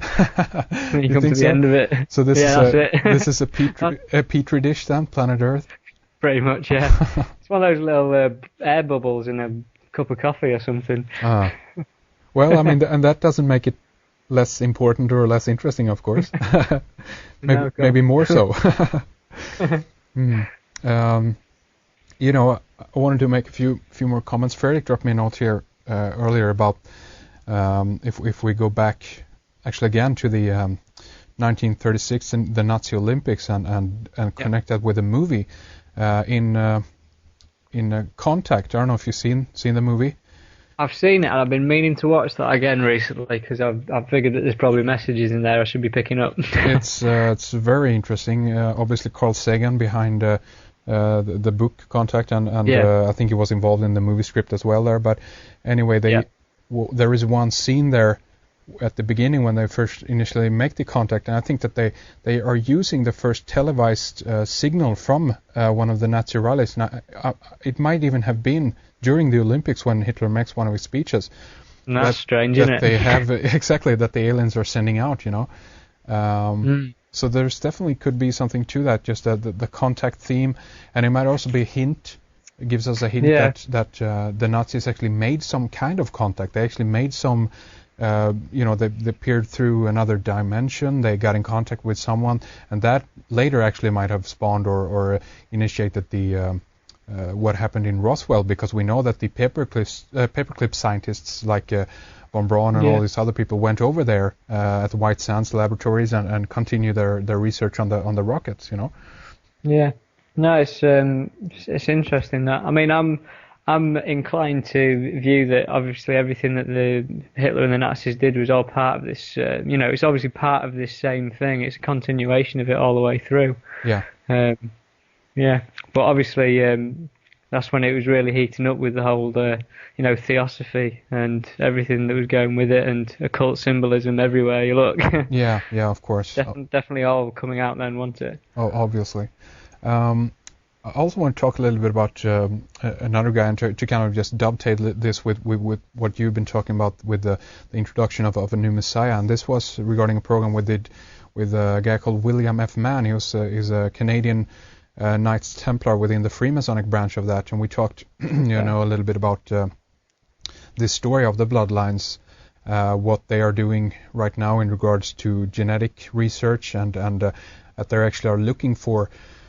And he claimed that they actually also have found a specific line, if you will, or a specific genetic property within a family line that has to do with all this. He was kind of a little bit mysterious, I guess, in trying to encapsulate this in a more mysterious veil, if you will. But anyway, what he talked about was this idea that they were in a way waiting for a new Messiah. He talked about it that they needed. He said in the program, we need a leader. We need someone who can take charge and unite all of these fighting factions on planet Earth. And obviously he never came out and said a name who it was at this time and so forth. But that just suggests a little bit at least that there is this kind of talk and research going on even within within some of the lodges at least over there in Canada. Yeah, I would definitely. imagine that this is worldwide, but. And the question that I posed to him, and I can kind of ask you the same, was that who is this leader for? I mean, because to a certain extent, I don't care if someone comes along and claims that he's the king of the earth or descendant of Jesus or whatever. I mean, to one extent, it doesn't matter to me. It doesn't affect me, not at least directly, and people can go and worship that if they want to, whatever. But he claimed that it actually was for the elites themselves. This was something for all the factions at the top who are fighting at the top of the pyramid, and it was for them. They need a uniting force. But for the man on the street, for people like us, it doesn't mean anything. What's your take on that? Well, I mean, I adhere to that because obviously, if it wasn't for our, supposed leaders, then we wouldn't be at war anyhow. Because if you ever speak to anyone in the countries and stuff, they never want to be fighting with someone else, do they? Yeah. It's not natural to be at war, even though they'll tell you it is. I mean, I don't know. It's I obviously don't understand what the people at the top of the pyramid obviously need, and I don't understand the actual kind of internal bickering that they might be having, but as far as I'm concerned, I don't need some Christ-like figure to worship. Yeah. Do you know what I mean? It's not a necessity. If, for instance, obviously we have got issues in the world, we've got greed and we've got power and we've got war and we've got violence and we've got jealousy and stuff, and these things will always be there while the world exists as it is. And I mean, what I've been thinking of recent days essentially is that this event that I've seen coming, I don't necessarily think it's going to be a bad event. It's going to be a good event, in the sense of I do believe that a spiritual society is going to be a much better society than what we've got now. But I still can see this being, the fact that it's still going to be like a spiritual society, but it's going to be ingrained in like a pyramid of oppression, i.e. in the same kind of, class system sense. Yeah. I mean, that's the difficult aspect to comprehend. I mean, if you look at, like, for instance, the Georgia Guidestones, and they've got the 10 Guidestones, and it was anonymously erected by R.C. Christian, and obviously R.C. Christian is an anagram or a wordplay on Christian Rosencrantz, who's the founder of the Rosicrucians. Right. And obviously they've outlined on those 10 guides, on the 10 commandments on those Guidestones, their vision for a new world. And obviously it is based on a spiritual society. It's based on a lot less people as well. 500 million, I think it was, that they wanted to bring the population down to. Yeah. And it could be that, what is going to unfold is going to ascend the population, but it's going to reduce the population. And it could be that they're making this world for their own. Yeah. Do you know what I mean? Yeah. And that's what they've been working towards. I don't know. It's a difficult subject in that sense, because you could look at it from two angles. You look at it as, I mean, my personal opinion is all of this Alex Jones, Prison Planet, InfoWars, fear-mongering on a political and government level, that's doing no good whatsoever. And it's because it's just diversions from the real truth behind it all anyhow. But aside from that, there's this perception growing that there's this Big Brother style police state growing around us. Yeah. Which is obviously we have got police, added numbers of policemen and stuff like that going around. But I can't help but all of this is needed to then move us into this spiritual stage. This is all a fictitious kind of like story. We're going to have to make us look like we're putting this horrible society on people, involving like, the police and everything that goes with it, Big Brother. Yeah. I don't think that they could ever, logically they can never implement anything like that anyhow, because the people will always win. That's a good point. I mean, they have been setting up the rules for the planet also. I mean, to some extent, they've managed to implement a system on a global level, and they've been running the show basically from day one. That doesn't mean that people within the system still have power or freedom to do what they want to. Of course, there's still it isn't a prison planet on one level. I mean, we are, if we don't pay attention to all of this stuff and just move away from it, there's still possibility of us, just living out in the forest, having a nice time, and never even bothering about what's going on here, that might change. Interestingly enough, seeing what I see and stuff, when this was a bit back and I was looking at Prison Planet website, and I've stopped looking at it since, because it's just gets you stressed out for no reason. But basically, if you look at the words Prison Planet, you could look at it as Prison Plan ET. Yeah, there you go. Exactly. Prison the ET Prison Plan. Yeah, exactly. No, I mean, play on the words. It's a good point. I think for me, from a point of view, it's more like I want to keep a little bit of track on everything what's going on. I mean, stuff in the geopolitical world that's interesting to one extent, but then, as you say, there's another level to it.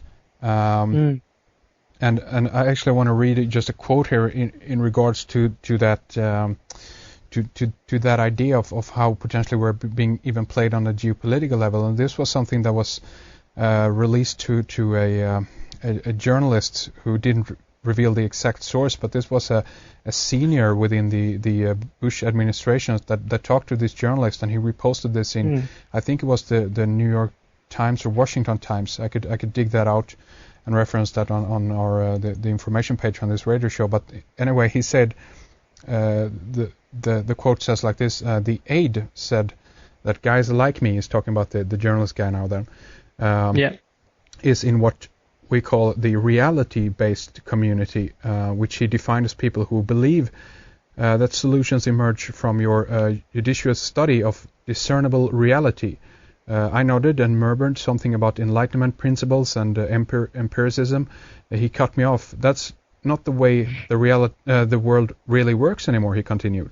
We are an empire now, and when we act, we create our own reality. And while you are studying that reality judiciously, as you will, we will act again, create other new realities which you can study too. And that's how things will sort out. We're history's actors, and you, all of you, will be left to study just what we do. Isn't that interesting? Just in regards to that, he's mentioning like that guy in the X-Files approach Dana Scully and say, I work with a group who invent the future, or trying to I spoiled it there, but he's saying that we're trying to realize what's going to happen. We're trying to predict the future, and he says the best way to predict the future is to invent the future. So that's the I guess the one level trap on all this is that we're following and monitoring people who are operating on a level that they know that, okay, we actually create reality. When we move the empire, all the people are going to look at that, and nothing outside these parameters is going to be of interest to anyone, because they're spending all the time and energy looking at what happened through a specific political happening, even what happened at 9/11. All energy is going into that, and to a certain extent, I see that it's a trap there. What do you think? Yeah, definitely. I mean, I moved away from the 9/11 truth stuff probably about 2 years ago now. I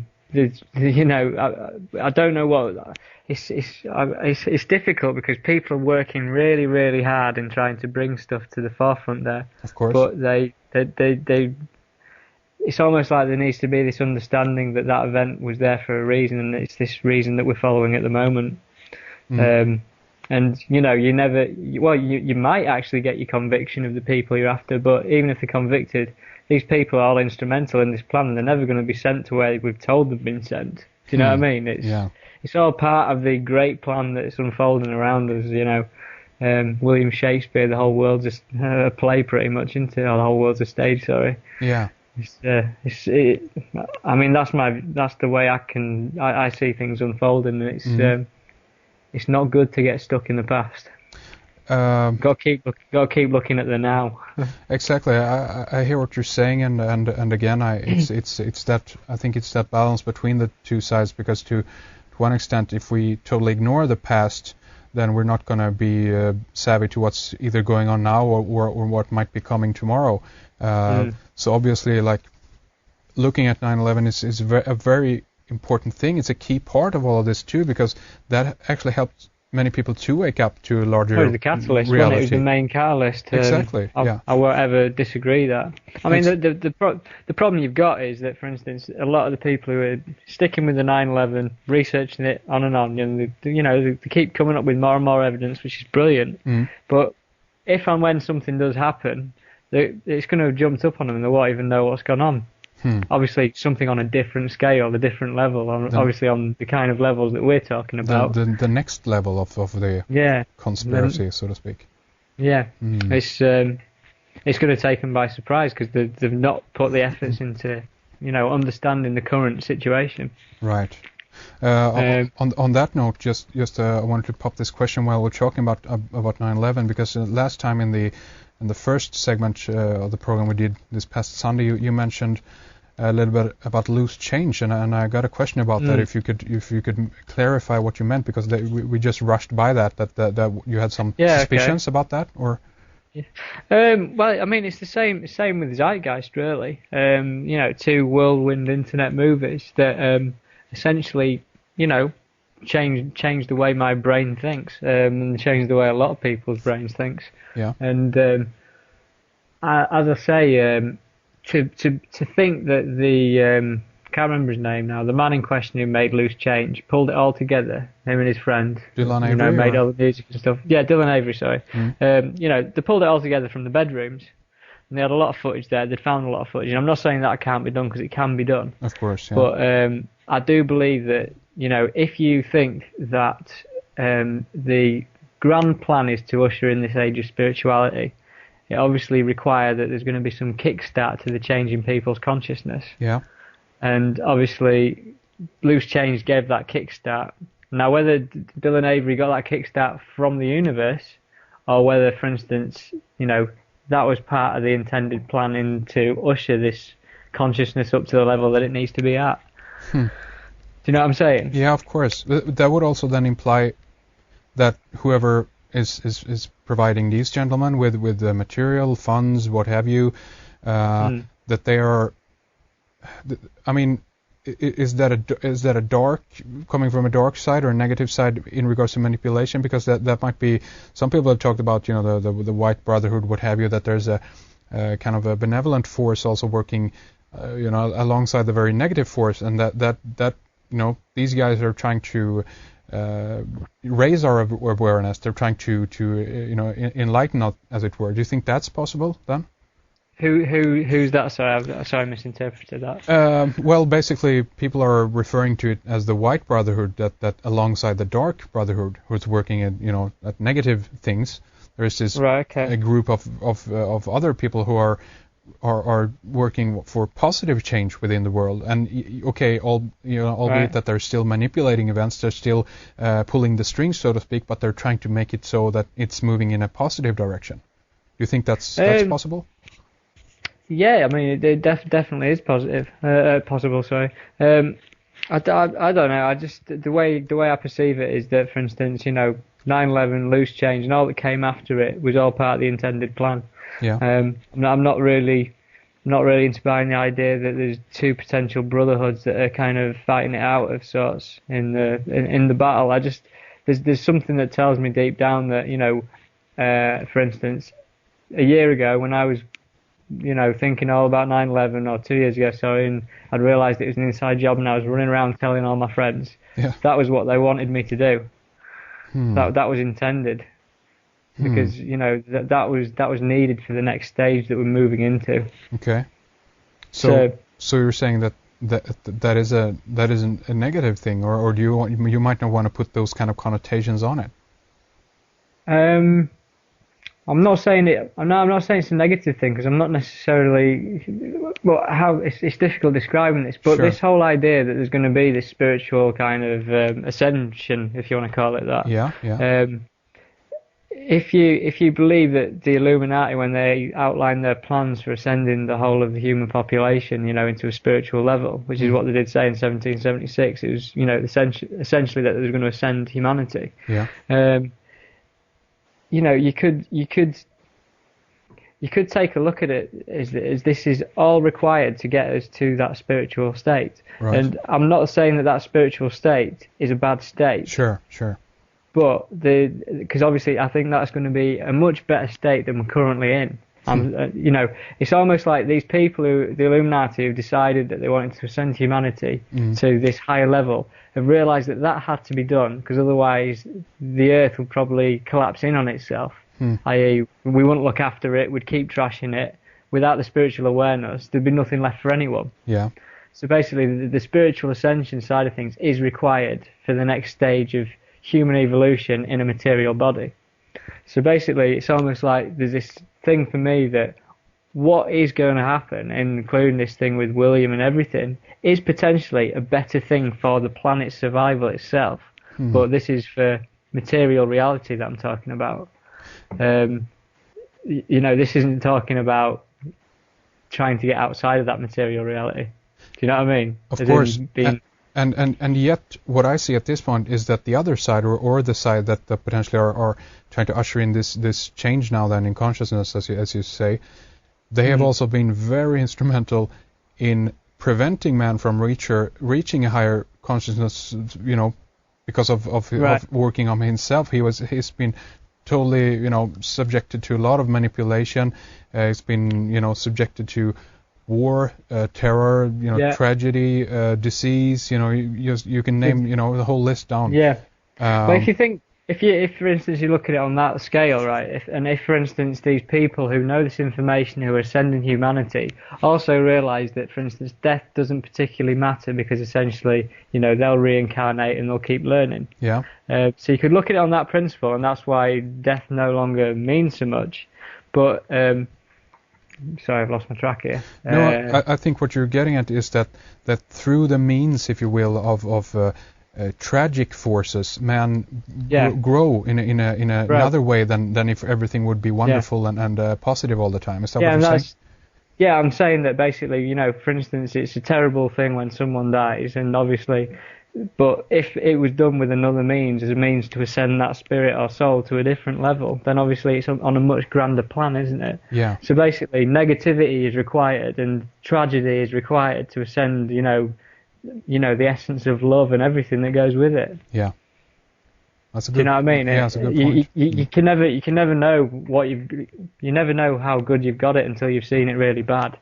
That's right. And on I don't know if we should say unfortunately then, but in many cases, the propellant, the catalyst in order to get things to happen in many cases is actually tragedy, because horrific events or what have you. It seems to be something that's kind of is hard coded, if you will, within the DNA or something. I don't know what's going on, but in many cases, if everything is great in a way, that there is no progress. There's no progress, no evolution, no nothing, is there? No.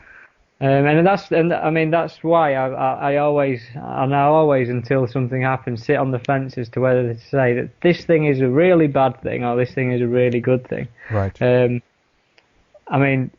Deep down, what I've realised is that this thing to do with the sun worship and everything that goes with like worship of the sun and then the Trinity event and everything like that, is that is there to trick you and to keep coming back into the material plane, because you're feeding that system its energy. You're feeding the material world its energy there by recycling and coming back. Yeah. And that's where the deceit is going on, i.e. this spiritual ascension could be a really good thing, but then no one's still going to be allowed to know the true essence of, what they're trapped in as sorts, with the reincarnation thing and everything. Do you understand what I'm trying to say? Yes. They're sending it so far, they're telling you so much, but not quite everything.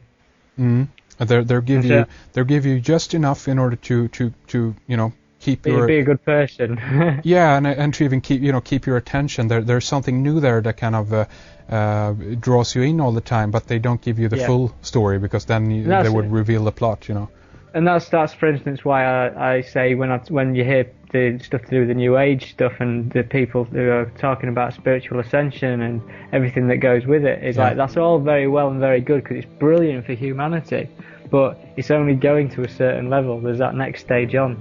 Hey, you know what? I think that this is a great thing to round things up here. We spent another great 2 hours with you, and it was very interesting talking more with you about this, ask you some more questions, and just toss different ideas, theories, philosophies around like this. I love it and appreciate it very much. So it's been good. Yeah, great having you back on the show. Tell us again about your website and If you have any, what plans you have for future posts, or what's on the horizon for you, Rik? Okay, well, the website's thecosmicmind.blogspot.com. Currently, I'm just going to be... I've essentially covered through this radio talk a lot of work, and I'm going to be spending a lot of my time compiling the evidence for you to actually read at your own time, and so you can see where I'm coming from. And that's my first step, really, to get on top of things. Brilliant. And then, obviously, I've recently been speaking to some friends of mine in association with getting some... maybe some videos produced on the back of my findings. So, great. Obviously, stay tuned. Very good. thecosmicmind.blogspot.com. Rik, thank you very much for coming on. We'll do it again soon, I hope. Okay, yeah, that's right, brilliant. Thank you.